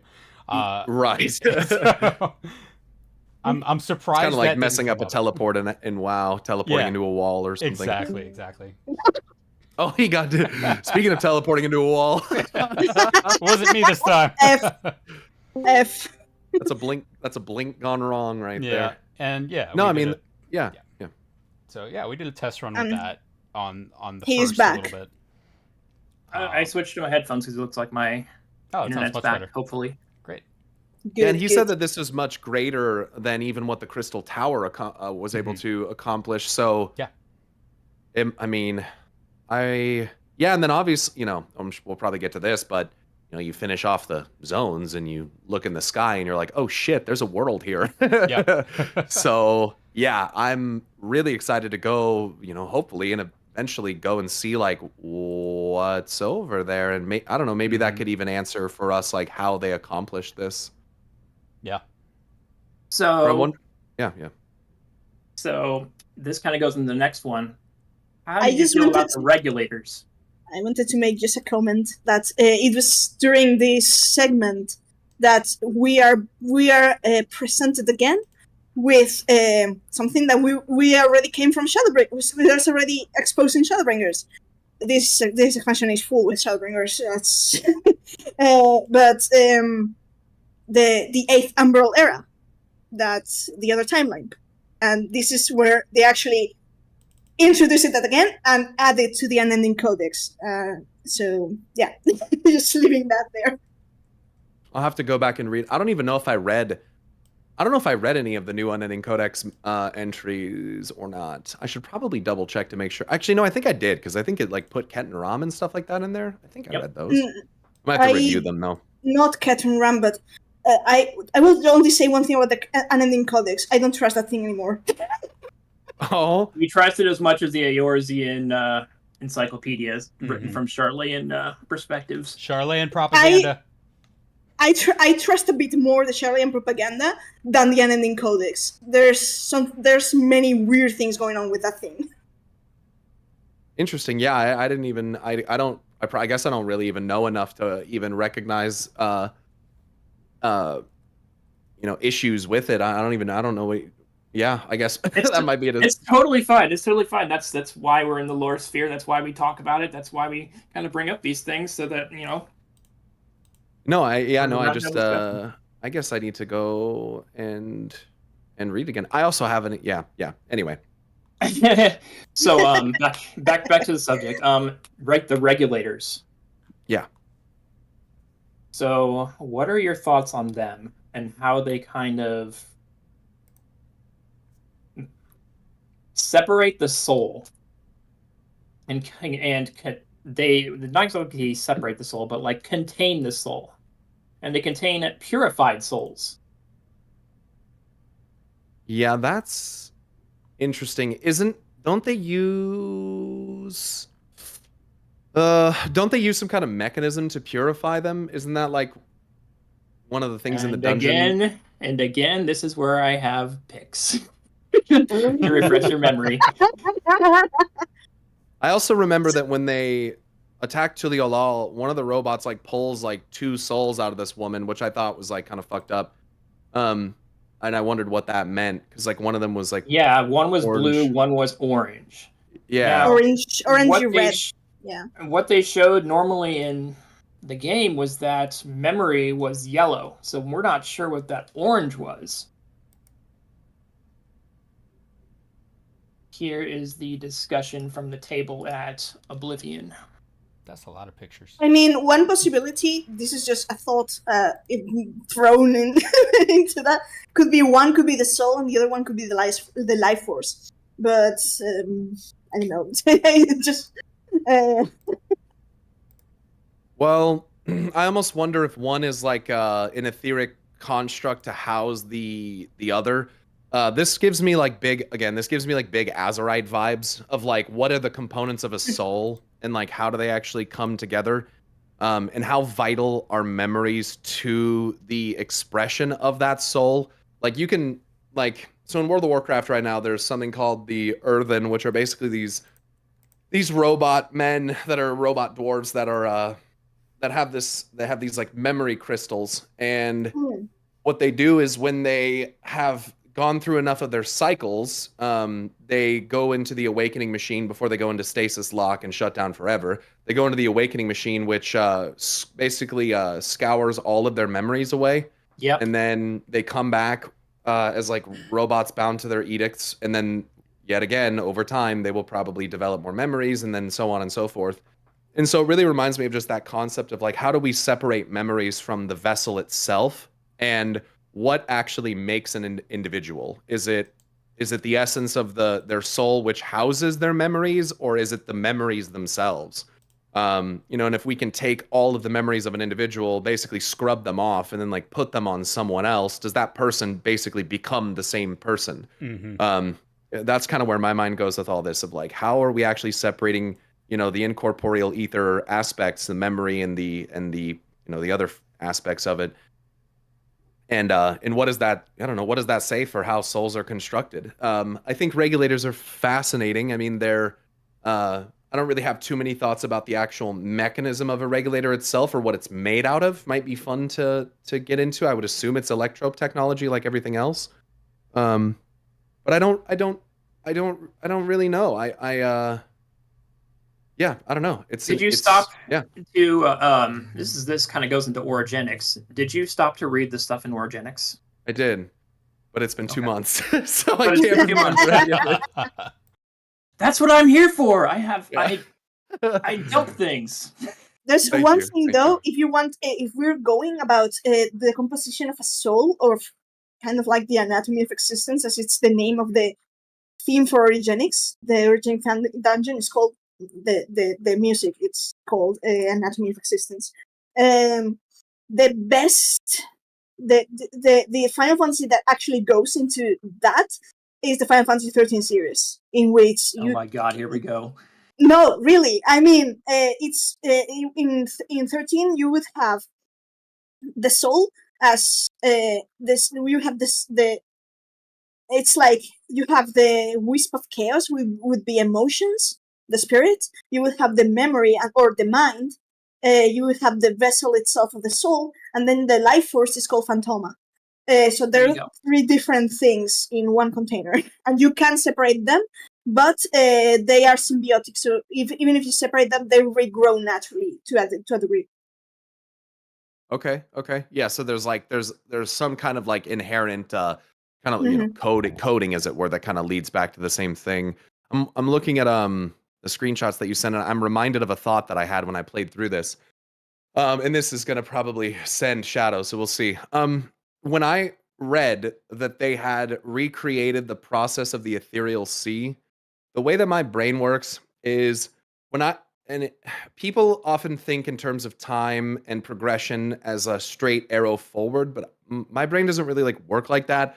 So when I look at things, I always consider this is not the first time. This is potentially not the original. So for instance, in World of Warcraft, the belief is that the Titans crafted Titan forged men of stone and steel that then were afflicted by some corruption that turned them to flesh. I've long believed that that's not true. They were originally flesh and they got turned to stone. And what we see is the reversion. So I think this way with a lot of things. And when I look at mortal beings or whatever the fuck you want to call these people coming up with the capacity to basically replicate the same thing that the ethereal sea does, it leads me down the same premise because people would assume that the ethereal sea existed before all the other things and that things were derived from it. But I'm never opposed to the concept that someone made it, something created or crafted it. Because if these people can do it, then why not others? Why not someone like Emmett and Azem? And if you think You about, a sundered society being able to do this, an unsundered one Yes. certainly should have been able to. Absolutely. Absolutely. And given that Emmett is the steward and caretaker of the underworld and that Azem is his best fucking friend, it wouldn't blow my mind like if the ethereal sea was a construct of some kind.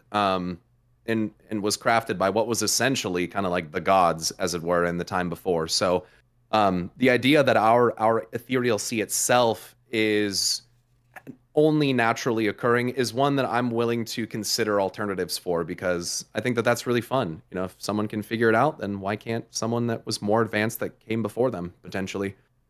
I also theory dropped about a picture of the tank in which they used to separate Yeah. memory from soul. This reminds me a My lot of the Aetioscope. My take on that, however, just to be brief about that, is that this ethereal sea as we know it was caused by the sundering and a flood of light, so to speak, because it was Hydaelyn who was in there. So, and there's a line from Elizabeth in 5.2 that one thing that when going through Shadowbringers was like, this was something that was never explained, as Elizabeth mentions, through death and mocking rebirth. So there was something that the Asians considered that there was not real rebirth and cycle.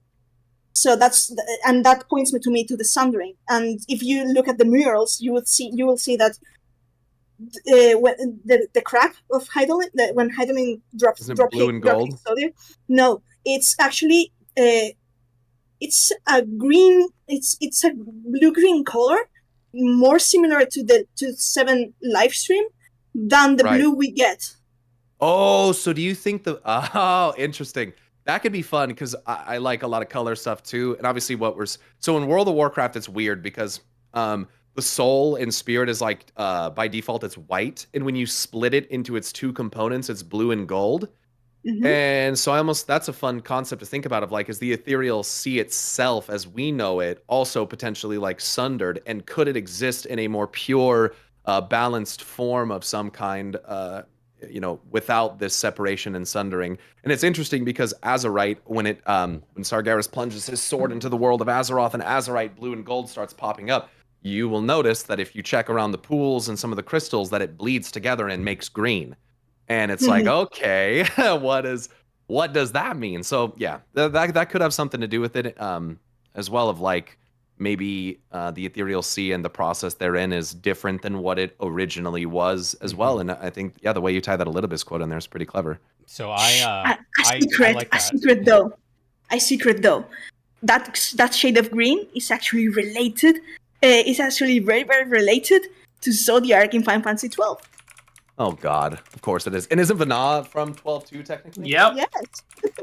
That Fun. actually, it actually makes me think of Gaius Van Belsar's quote, for the world of man to mean anything, man must own the world. Because we know the ancients didn't start out just being in charge of everything and running the world. Like there had to have been some kind of evolution to that.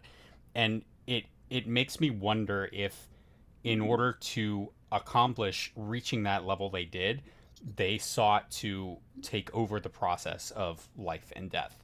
And that way they don't have to worry about that because they know they can just be reborn after that.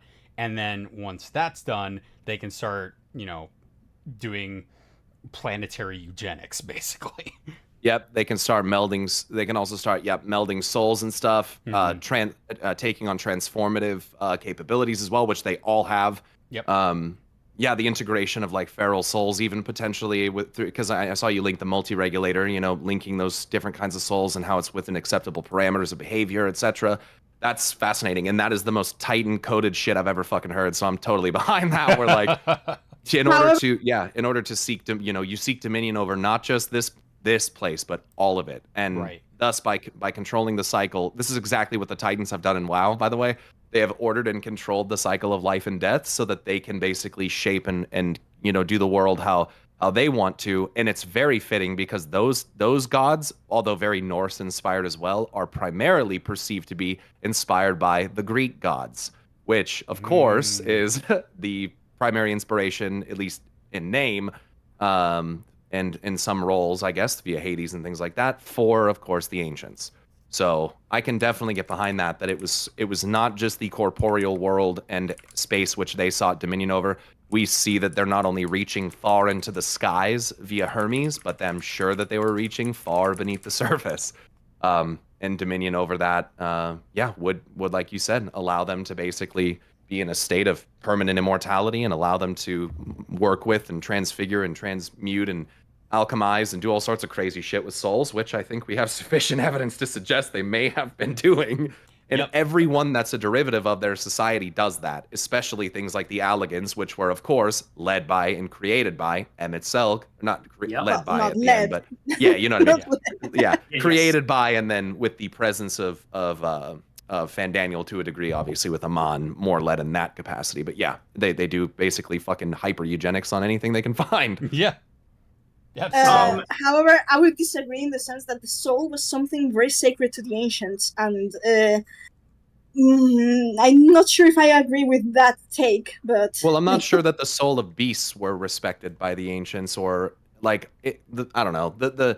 I guess I have to revisit like Elpis, but they don't. To me, they seem like they hold themselves in a higher regard than anything else. That's the impression that I got anyway. And so, like in terms of the domination of the rest of the world, as it were, not necessarily like by means of like conquest and violence per se, but just like being such a higher level being to basically anything around you that like it really kind of is all your dominion. And so yeah, I hear what you're saying though. I don't think that they would be like profaning necessarily their own souls or like each other's souls if they didn't like for example, Athena was Athena was Athena's experimentation. The ancients saw that as it's an abomination. That's it earns basically Elizabeth's judgment. Like this is taboo. They actually didn't consider themselves gods. They understood the concept of godhood as something like a theory, but someone actually trying to attempt that, it was something that they didn't endorse like at all. They didn't consider themselves gods. They were just people. And that's a fair point. I think that perspective is immensely important because we look at them now and we're like, okay, that's a god, or it's pretty fucking close to something that could be considered a god or demigod or something. And so they may not have seen themselves that way. But yeah, I hear what you're saying. I definitely don't think that it's something that like all ancients like sought to do. But if one can do it, then conceivably it can happen, even if in a gentler way. It doesn't have to be looked at as like such like a tending and taking care of the realm in which souls reside and or are cleansed, I think is, I guess from my perspective, enough to suggest the possibility of alteration or guidance or something. It doesn't have to be so aggressive in terms of like the subjugation of souls. Like I guess I'm not. It sounds evil, but I'm not looking at it so much in like an evil light. It's more like this is the way and it's all a theory anyway. It's not really even grounded in anything. So yeah. So I'm going to go to the Zeralja fight. And the reason I want to go into that fight is to send Meowth is spiraling. to send Meowth spiraling. Yeah, well, there's a couple of things during that fight you may not have noticed because everyone's busy fighting. They don't really want to kind of take a look around. They got their rotations up. They gotta watch out for things hitting them from all sides and dodge AoEs and all that. So, did you notice that during phase 2 the background change? Oh yeah, of course. We're in like some huge fucking like interdimensional gateway. I don't even know what the fuck that was. But I started looking, I was like, dude, we're in like a Stargate. Like, what the fuck is this? Well, Meowth, Cobb, do you want to explain what exactly it is? That is not a random thing. That is actually established in Final Fantasy 13-2 as something called the Historia Crux, and that is the central time travel nexus. There's too much. I'm going to complain for a second. There's way too much of this in this expansion. Like, way too much.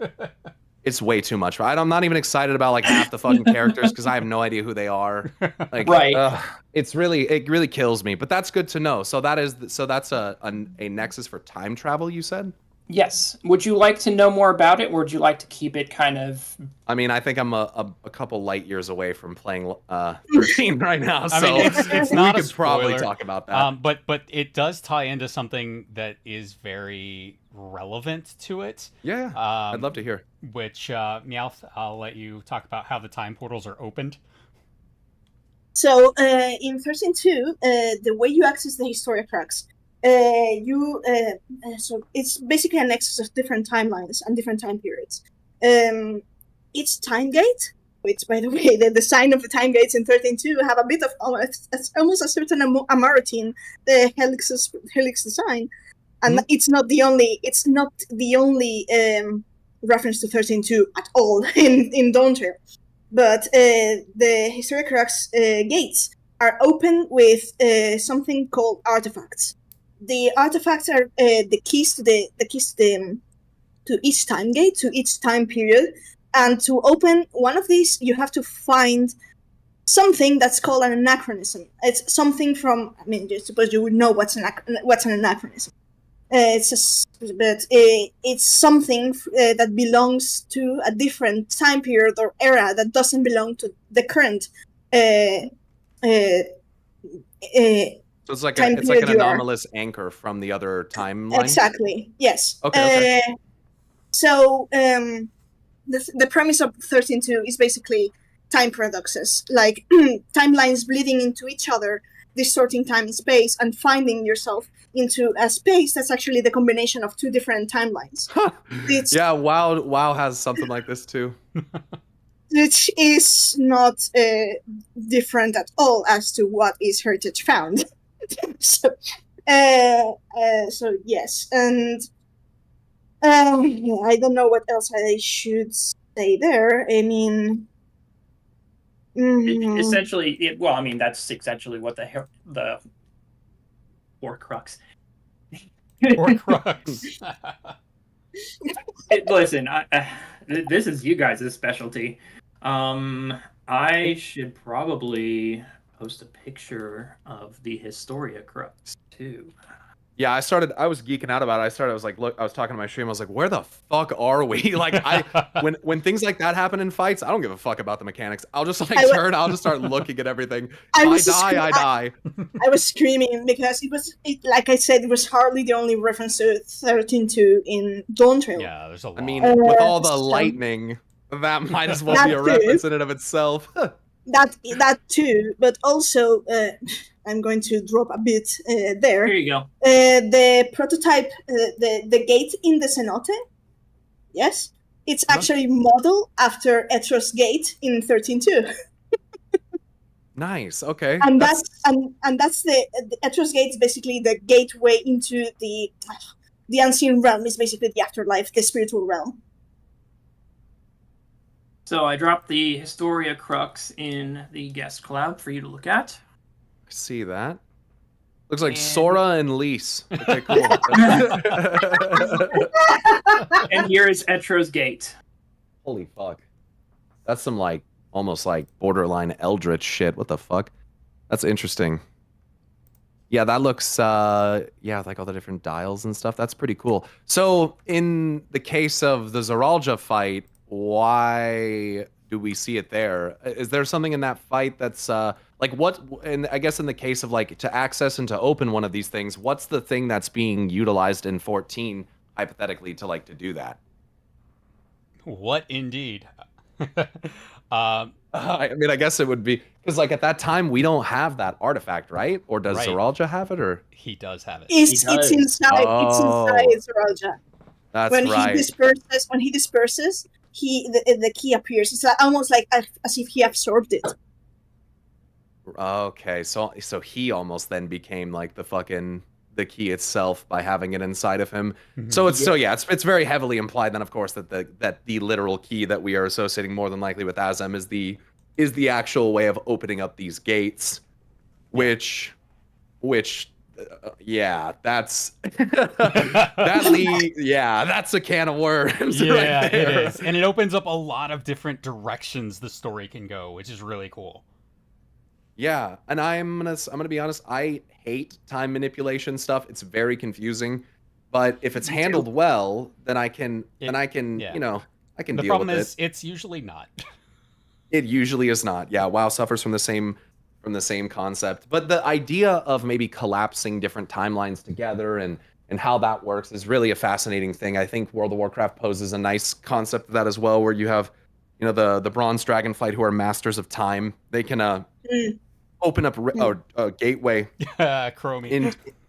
yeah, they can open a gateway into the actual time ways, and it's a very orderly but ethereal kind of space where you can see the flows and strands of time.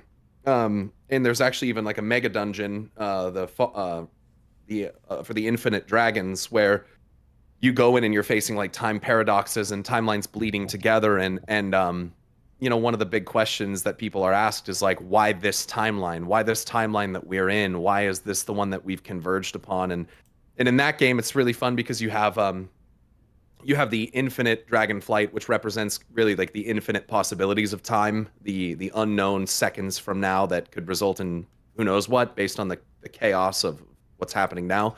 Then you have like the Bronze Dragonflight, which is more like about the linearity of time and like the one true timeline and preserving that, which is something that's put into place and maintained by the Titans and denizens of the Titans.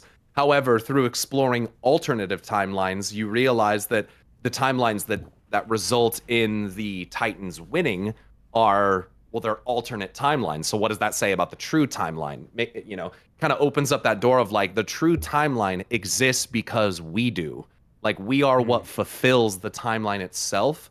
and our presence is basically imperative for it. It's why the hypothetical outcomes of these other timelines don't result in what you'd imagine they do, because our presence in them, even if we don't realize that the presence is just shifted to a different group of individuals that are doing the same thing, our presence basically like guarantees that like these other cosmic forces and external powers cannot win. And I just think that that's So- like super fun to consider for things like ASM and alternate timelines in FF. So what you're saying, Singularity. so what you're saying essentially is that the only legitimate server is your server, and all the other ones are fake. Pretty much. Pretty much they're all simulations to try to yep.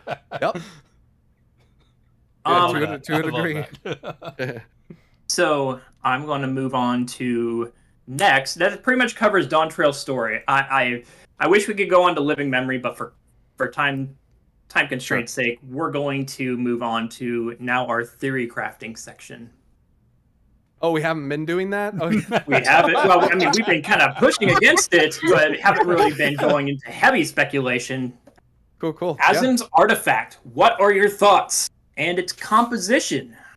Yeah, let me pull up a picture of that. If not, I have pictures too. I mean, I can literally just put up the weight screen. A weight screen, yeah, for real. Yeah, so if I had to take a guess here, this is probably another time looping situation where, like, if I just roughly speculated here, a situation perhaps where, I don't know if Azem saw the future, went into the future, if we... we are Azem, so... The thing about this is that we might create this thing in the future, or we might have created it in the past. I'm not sure. And how it got here is probably by design. I don't know. When I saw it react to the gem, I obviously just kind of like lost my mind. But I haven't sat and like looked at it very much. It definitely looks like maybe even like a memory crystal of some kind inside of there, or some kind of ether of some kind. I almost wonder if it's like a concept of like Azem's memory itself is like the anchor, the what's the term that was used? The anachronism, so to speak. That was obviously that was used to bridge them together. So I guess I guess I don't know. Like, it gives me almost like it almost kind of looks like a golden version of like an aetherite or something. Obviously also looks like a cup, like a goblet, two swirling arms coming up around it. I don't know. I don't really know. So, Sven mentioned something, a particular passage after the Zoralja fight. The key which manifests this power answers the fervent desires, desperate, all-consuming supplications that have given rise to many a miracle. What do you think in all of 14 that description best befits? Zodiark in the ancients, or can you A material. Oh, Orosite, more than likely. Yes. The cast is one and the same. One type. All in agreement that the key is made of orosite. How and why Azim would create a key made of orosite is to be determined, but how she described it and what she meant by it, it's all there. And the reason we don't think it's a kind of a focus for primals is that you need quite a bit of crystals to summon primals. Oh yeah. You need quite a bit of prayer to summon primals. This is a singular piece which the Malala, and thank you, a singular piece which the Malala prayed to without many crystals, and they were able to pop dimensions. Yeah, and Orosite has the unique property of serving as its own power source. Yes. So it's like a self-fueled vessel of faith? Like it in and of itself might hold the power within it to basically answer desires. So is that Is there a chance that there's think- like that Azem is inside there, a part of Azem or something? We know that Azem had artifacts, several artifacts actually. Cobb, you want to Yeah, go I think into that? Vanam mentions that, how he So, he or she there's- makes a bunch of shit. There's actually a short story about the artifacts where the 14th artifact is in Hythlodaeus' office waiting for approval. And the whole story is Hythlodaeus trying to return it to Azem. And at the end, he winds up with Emmet Selk, and it's very heavily implied that that's the last time they ever saw Azem. So whether Hythlodaeus had the artifact on him or if he gave it to Emmet Selk and Emmet Selk had it, we don't know. But we know that there were 14 artifacts in all. And what that tells me is if this is an unsundered artifact, and if it was with Emmet Selk, then it's absolutely unsundered, that there might be other artifacts out there as well. Interesting. Like what? Do you have an idea of like what other artifacts? I have no idea. The only description was that they were designed to make the burden of travel easier for Azem. But I don't know what they would do per se. So I have a Interesting different wording. I have a different theory. I think all of these series of 14 crystals are actually the series of the spell of summoning perfected and developed, and the 14th is like the final version, like probably the one that we have in Azem's crystal. So I it could- see. So the others are like tests and yeah, whatever they that's call- my whatever the theory word- though. I mean, it could be both, but that's my interpretation of how it went. I also disagree with I also kind of disagree with this being that part of the short story being like the last time Metzelk and Hythlodaeus saw Azem because of some other reasons. I don't really want to go into that, but yes, I would say that. But do you guys want to add something else before I go a bit ham on the Grail? No, go ham. So this assuming it's pretty clear it's Oracite, and only Ultima's Oracite works with desires, answering to prayers and desires, which, by the way, it's a manifestation of dynamis. So that's another thing to bear in mind, because if that thing feeds of dynamis and prayers and desires and hope, then how do you fight an enemy that fights you with bliss and hope? That's It's pretty powerful. In World of Yes. Warcraft, I'd call that a super weapon. Yes. Yeah, I literally, I straight up have a video saying like hope is the most fervent, potent force in the entire cosmos, and WoW, like it's even more powerful than despair. And I think that what happened with Meteon just proves that.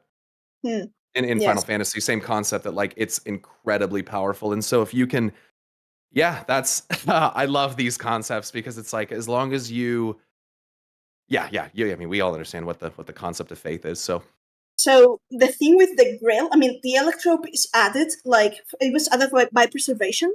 So originally it was just the piece of Oracite, and the thing that the casing that makes the shape of the Grail it was added by preservation. And apparently, the thing that what does is it forces it to work. So that's one thing that I'm curious about, because if preservation added the Electrope to force it make it work, that means that not everyone can use that thing, and it reacted to Azem's crystal.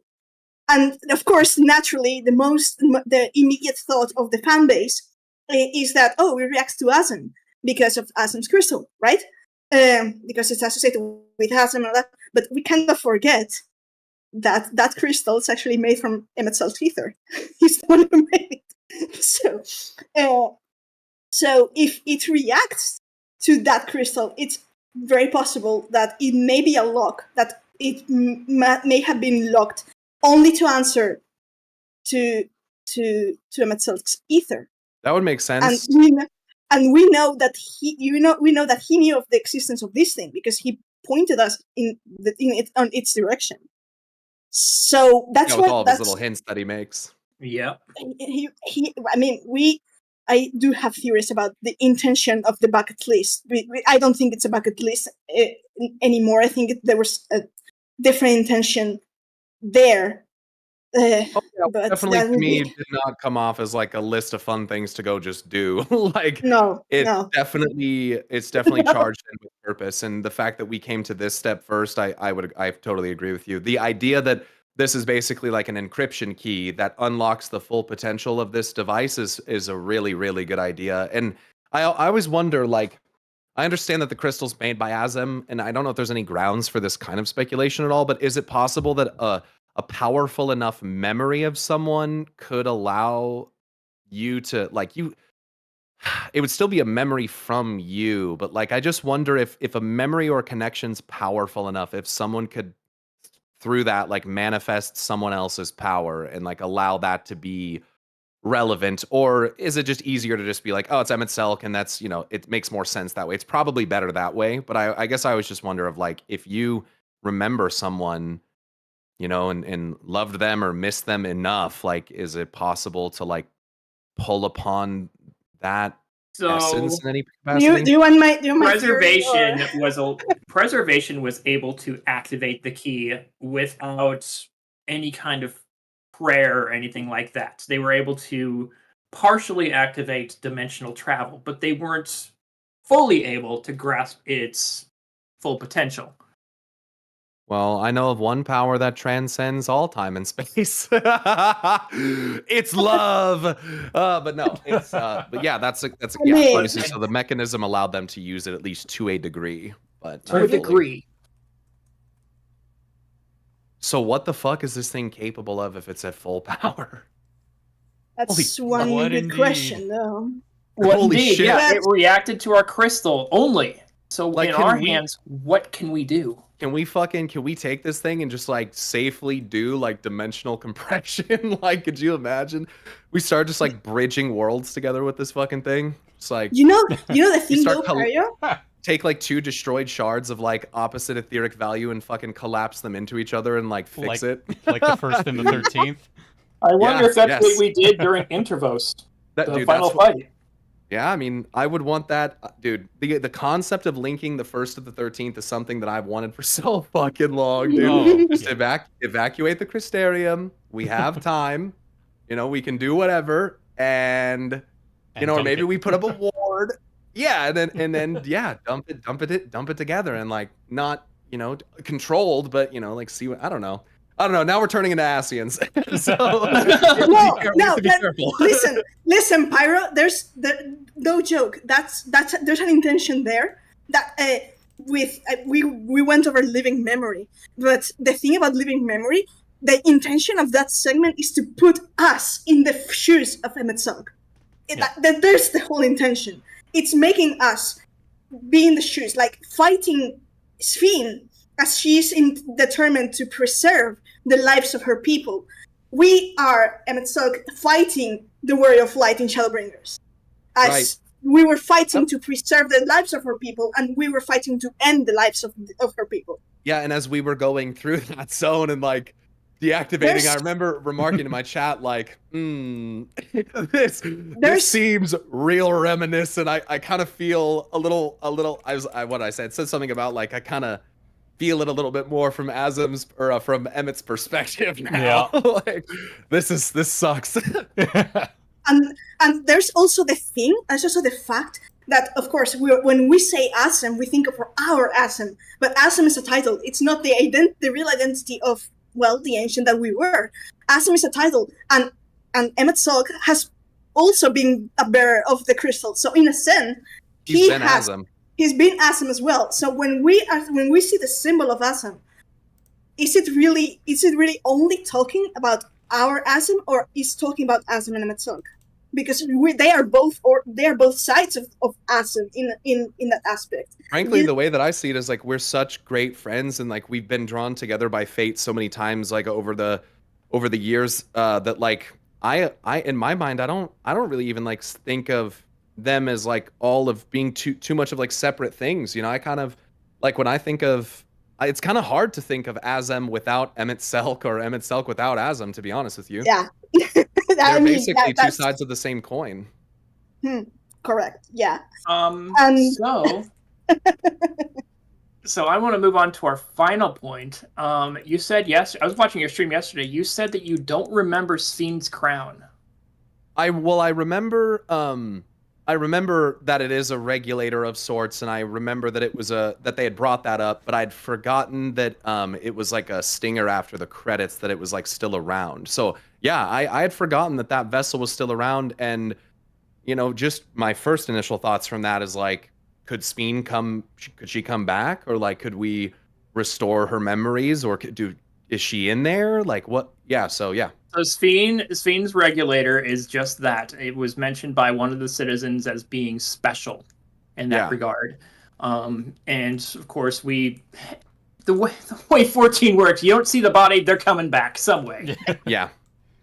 Yeah, and she really comes off as like that character who you something's obviously off about her. I think that's pretty evident pretty quickly. But as you play through, it's another situation of like, fuck, like I genuinely wish I could help you, but you seem too far gone. Yeah. And that really reminded me like of Emmett, of like, I see your heart. I do. I see the benevolence in what you're trying to do.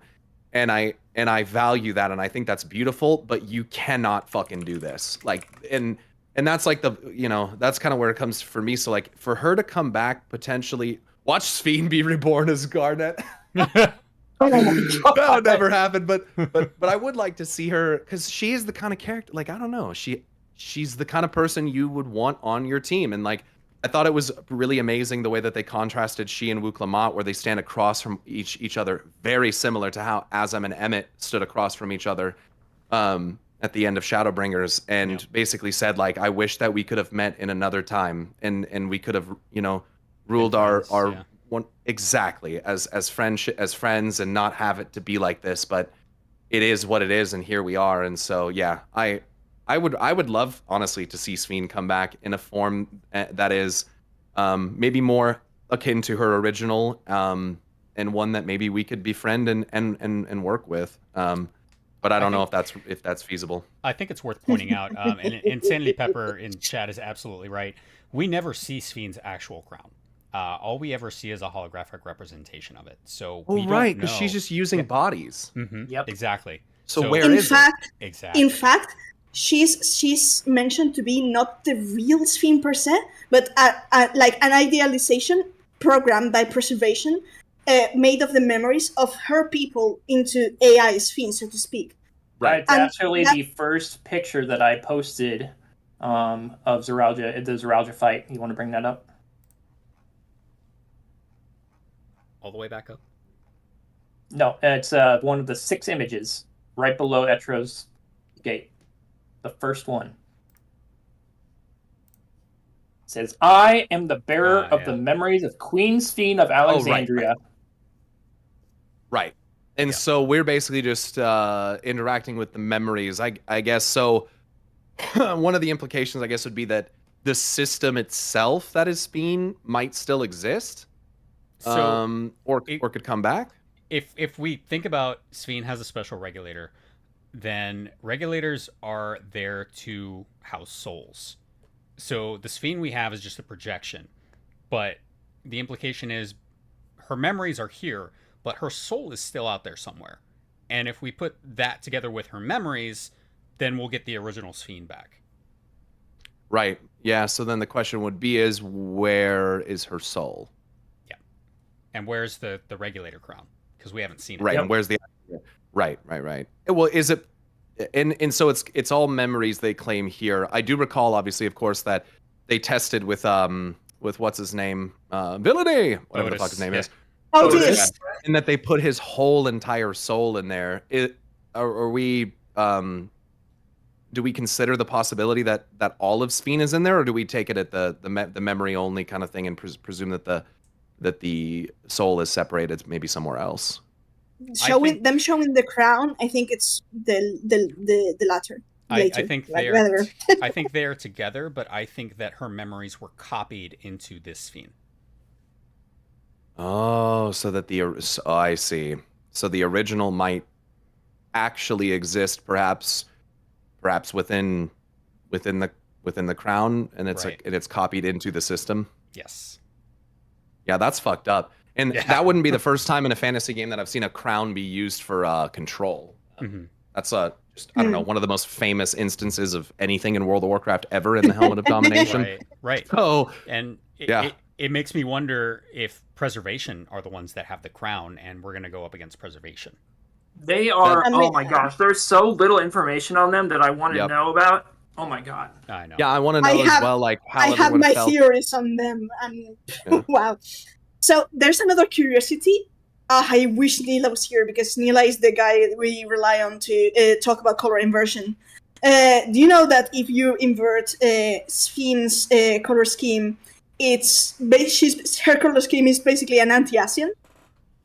Yeah, that she would turn red and purple and everything if you inverted her. And that, yes, it's a perfect inversion. It's quite very curious. Considering that living memories, well, I would say it's the biggest insult to the ancient society and Amarot, and especially to the seat of Emet-Selg. Their implications are, well. So I just remembered the opening of Final Fantasy VI in the Slave Crown. Oh yes, I do. I haven't That's played right. 6, but I know that. I played 6, but I can't remember Yeah, that. it's just the Slave Crown Kefka put on Terra. Oh right. Yeah, and then after that she's like, I can't fight anymore, and I was like, Yeah. Terry, yes you Yep. can. You're gonna have to. And then she became my OP Ultima caster. So, Exactly. like double casting Ultima alongside fucking Celeste or whoever it was, just like Yeah. full healing every round. I'm like, okay, dude, this is sick. But yeah, so the concept of like one of the more powerful entities basically being, so yeah, I don't know, I like the concept because especially I like the idea of like preservation being, the enemy. I think World of Warcraft has done that as well. Stasis, basically preserving things but also imprisoning them, and how that can really lead to some terrible things happening. So it would be interesting if Sveen had maybe even some connections to the Asians in some capacity. But yeah, that's a good point of her essentially being like, kind of the opposite of what you'd expect. We still have 5 Asians In running fact- around out there, and we Yep. might have multiverse Asians pop up like Emet-Selg from the 8th Umbral timeline. Which I hope not. Do you want me to? Do you want? No. It's No, an inevitability, Cobbs. You know it's an inevitability. Yeah. We're not going to go down that road. So, we're getting down to time here, but I wanted to kind of go into, like I said, my segment, like we mentioned at the beginning. I know early on in your Final Fantasy career, you went and did the Evilise raids. Yeah, that was a bad fucking day. I knew you were having I knew you were having a really bad day, and I knew chat was backseating you hard and telling you that you shouldn't do it. You should skip the dialogue. You should move on. I should probably go back and do Evilise again. What if I told you that it goes over the history of the entire 4th Astral Era? I do recall reading a fair amount, but I could not tell you shit about it. So going over that again would probably be pretty important, especially considering the Aura site. It's very important. It brings up a lot of new things that you may not have known about Auracite. And even though it's kind of a tactics story, it was adopted for 14 and doesn't follow tactics exactly. Okay. So I do heavily suggest you do revisit, even if it's off stream, even to go back and just kind of read through it, and kind of give your thoughts on it, get your brain going on it. Same with Bosnia. That's another one. I like Bosnia a lot. The Bosnia story goes off of what the Evilise story brought. And with the way it ends, we could see a return to Dalmasca. So the way it goes kind of is the Evilise raids, Bosnia, and then kind of a little bit into Pandemonium, and then kind of where do we go from there? Right, so all the things basically pertaining to Ultima, High Seraph, and the Heart of Sabik. Yes. And all the Aura site and stuff. I think that will give you exposition to kind of where the next big bad will be. Space? Especially with Ultima, especially with me and Jay and the rest of everyone. Just like Ultima's going to be the next big bad. She's in the background. It's just waiting. You're going to see her again. The one we fought is just a primal. The real one is still there. Yeah, and I'm excited, honestly, because the manifestation of the power of Ultima via the Heart of Sabik is fucking mind-blowing to me. Like, back when La Habrea activates that and nukes fucking Castrum, whatever the fuck it is, whatever that was, like, even just the spell animation and color chosen for that is, like, fascinating to me. Yeah, I think a lot of us have wondered about, like, the Heart of Sabik and its true origins and, like, all of that for a while, really. And then, like I said, it's really right in the same kind of vein in terms of, like, cosmic, invader, very much like Genova-esque as well. So I think it would be a good idea for me to go back through some of those things. Another thing I will tell you is the black aura site that she was given is a reference to the black materia. Oh, of course. Yeah, and the white and black materias from white FF7. And black materia, yep. Yeah, and oh man, FF7. I gotta finish Rebirth, but I got some fun theories about that game. I gotta start Rebirth. I fell into Baldur's Gate 3, so I've been playing that. I played like the first third of it, and then I got burnt out because of all the mini games, and I'm a completionist, so I just hated myself. So yeah, as long as you just play the main story, it's probably a phenomenal game. Okay. I do encourage you to play other titles. 13. There's 12 too. 12 will actually give you a lot of exposition towards 14 in general, because Yoshi is a big Matsuno fan. So tactics, 12, anything has to do with Ivalice, he will sprinkle throughout the game. Okay. And kind of give you a really good insight into, and especially, I'm sure you've already picked this up, but the Asians and the Lucavi from the Ivalice raids are named after the Espers from 12. Yes. That's basically like the only thing I know about 12. Yep. Is that they share that naming Very good similarity. Game. Yeah, I hear a lot of good things about 12. A lot of good things. You have played 16, Pyro? Mm-hmm. I just haven't played the DLC. 16? Okay. So if you have played 16, I would encourage you to revisit 16, because there are these being creative unit business unit 3 being the same team as 14. There's more than a few things that you may pick up from 16 as where their minds are at, if it makes sense. Sure. Yeah, and I've played through all of it, and played through New Game Plus as well too. So I think I paid pretty good attention to that. But if I revisit 16, Jay will probably retire from the channel. You don't have to do it. You don't have to do it on stream. You can always go. I gotta go play the DLC at some point anyway. I already have the an DLC is well worth it. It's really good. It's just too many games. Like it's fucking. That's my problem. As being an MMO main, it's like holy fuck. How do I? Even that kind of makes me. That kind of goes into my next and last point. Sure. Replaying the game. Replaying 14. The game from the beginning. Yeah. So a lot of things, going through your first playthrough, you kind of go and you get exposition for things, and you're like you get it, but then you don't. You forget about it later, and then much later you'll hear about something on a forum or someone mentions things somewhere, and you're like, oh, that's where that came from. Playing through it now.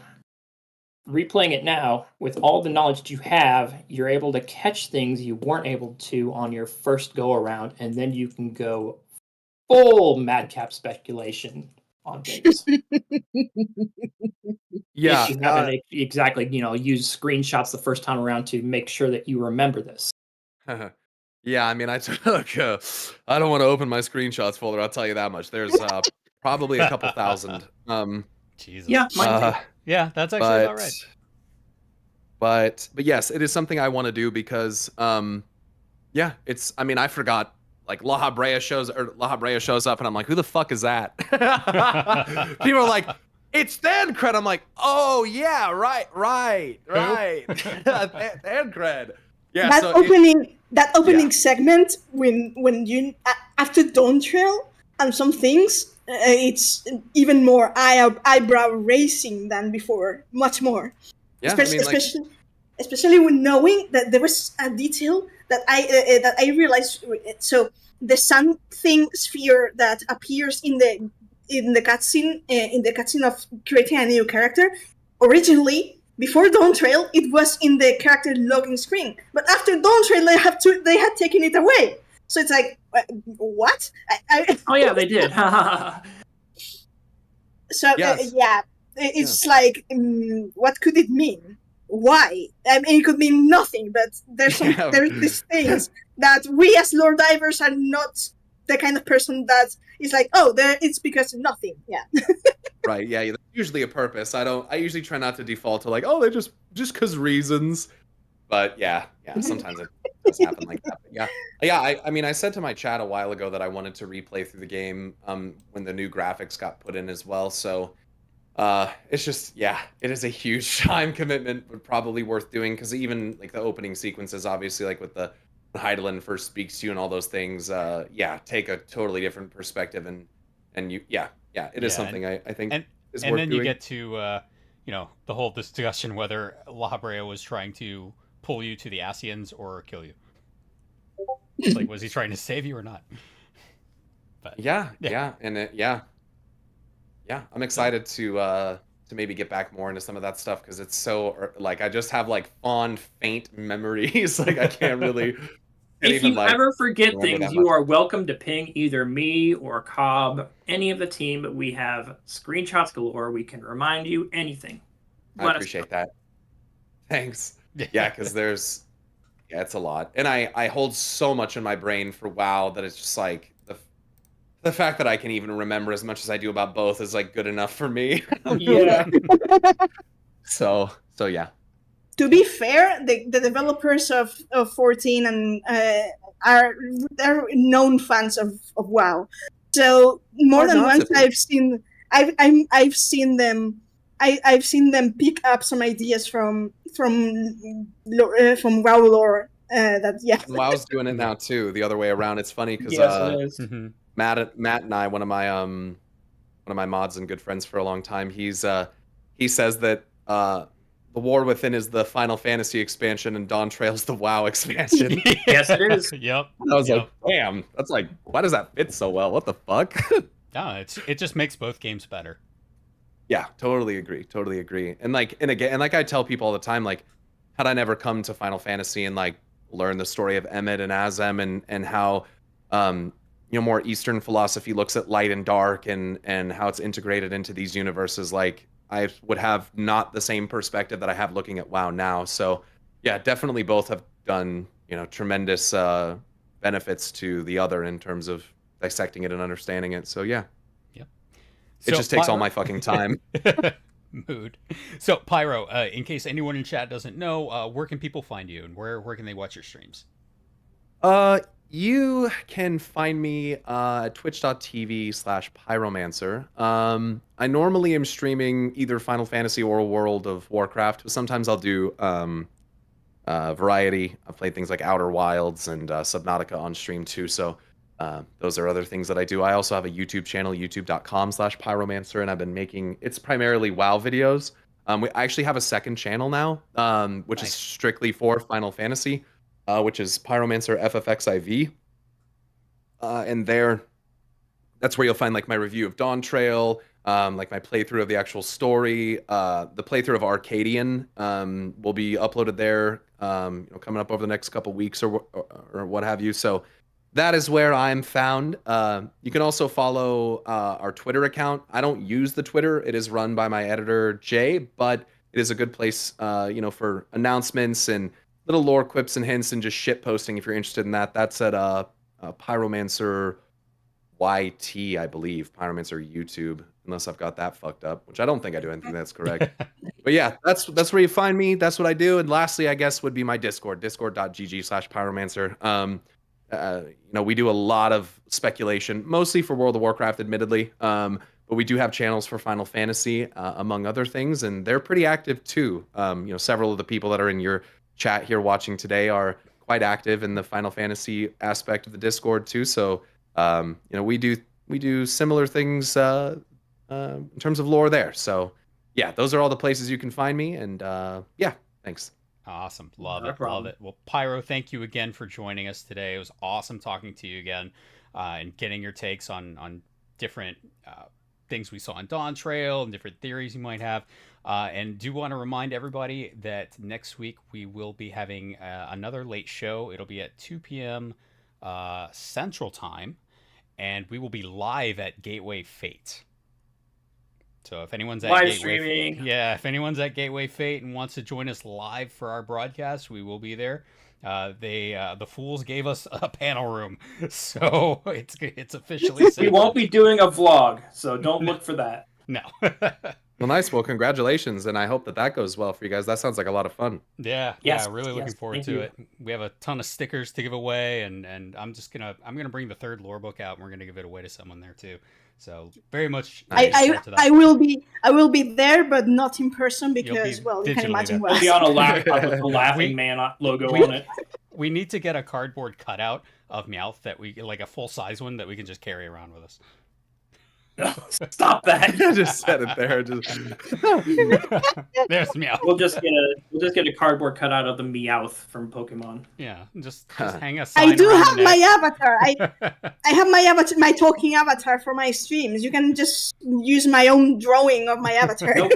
Nope, we're using Meowth. Anyways, Anyway, everybody, thank you again for joining us. We hope you have a fantastic week. And yeah, we'll see you next time. have a good Thanks one. again. See ya. See ya.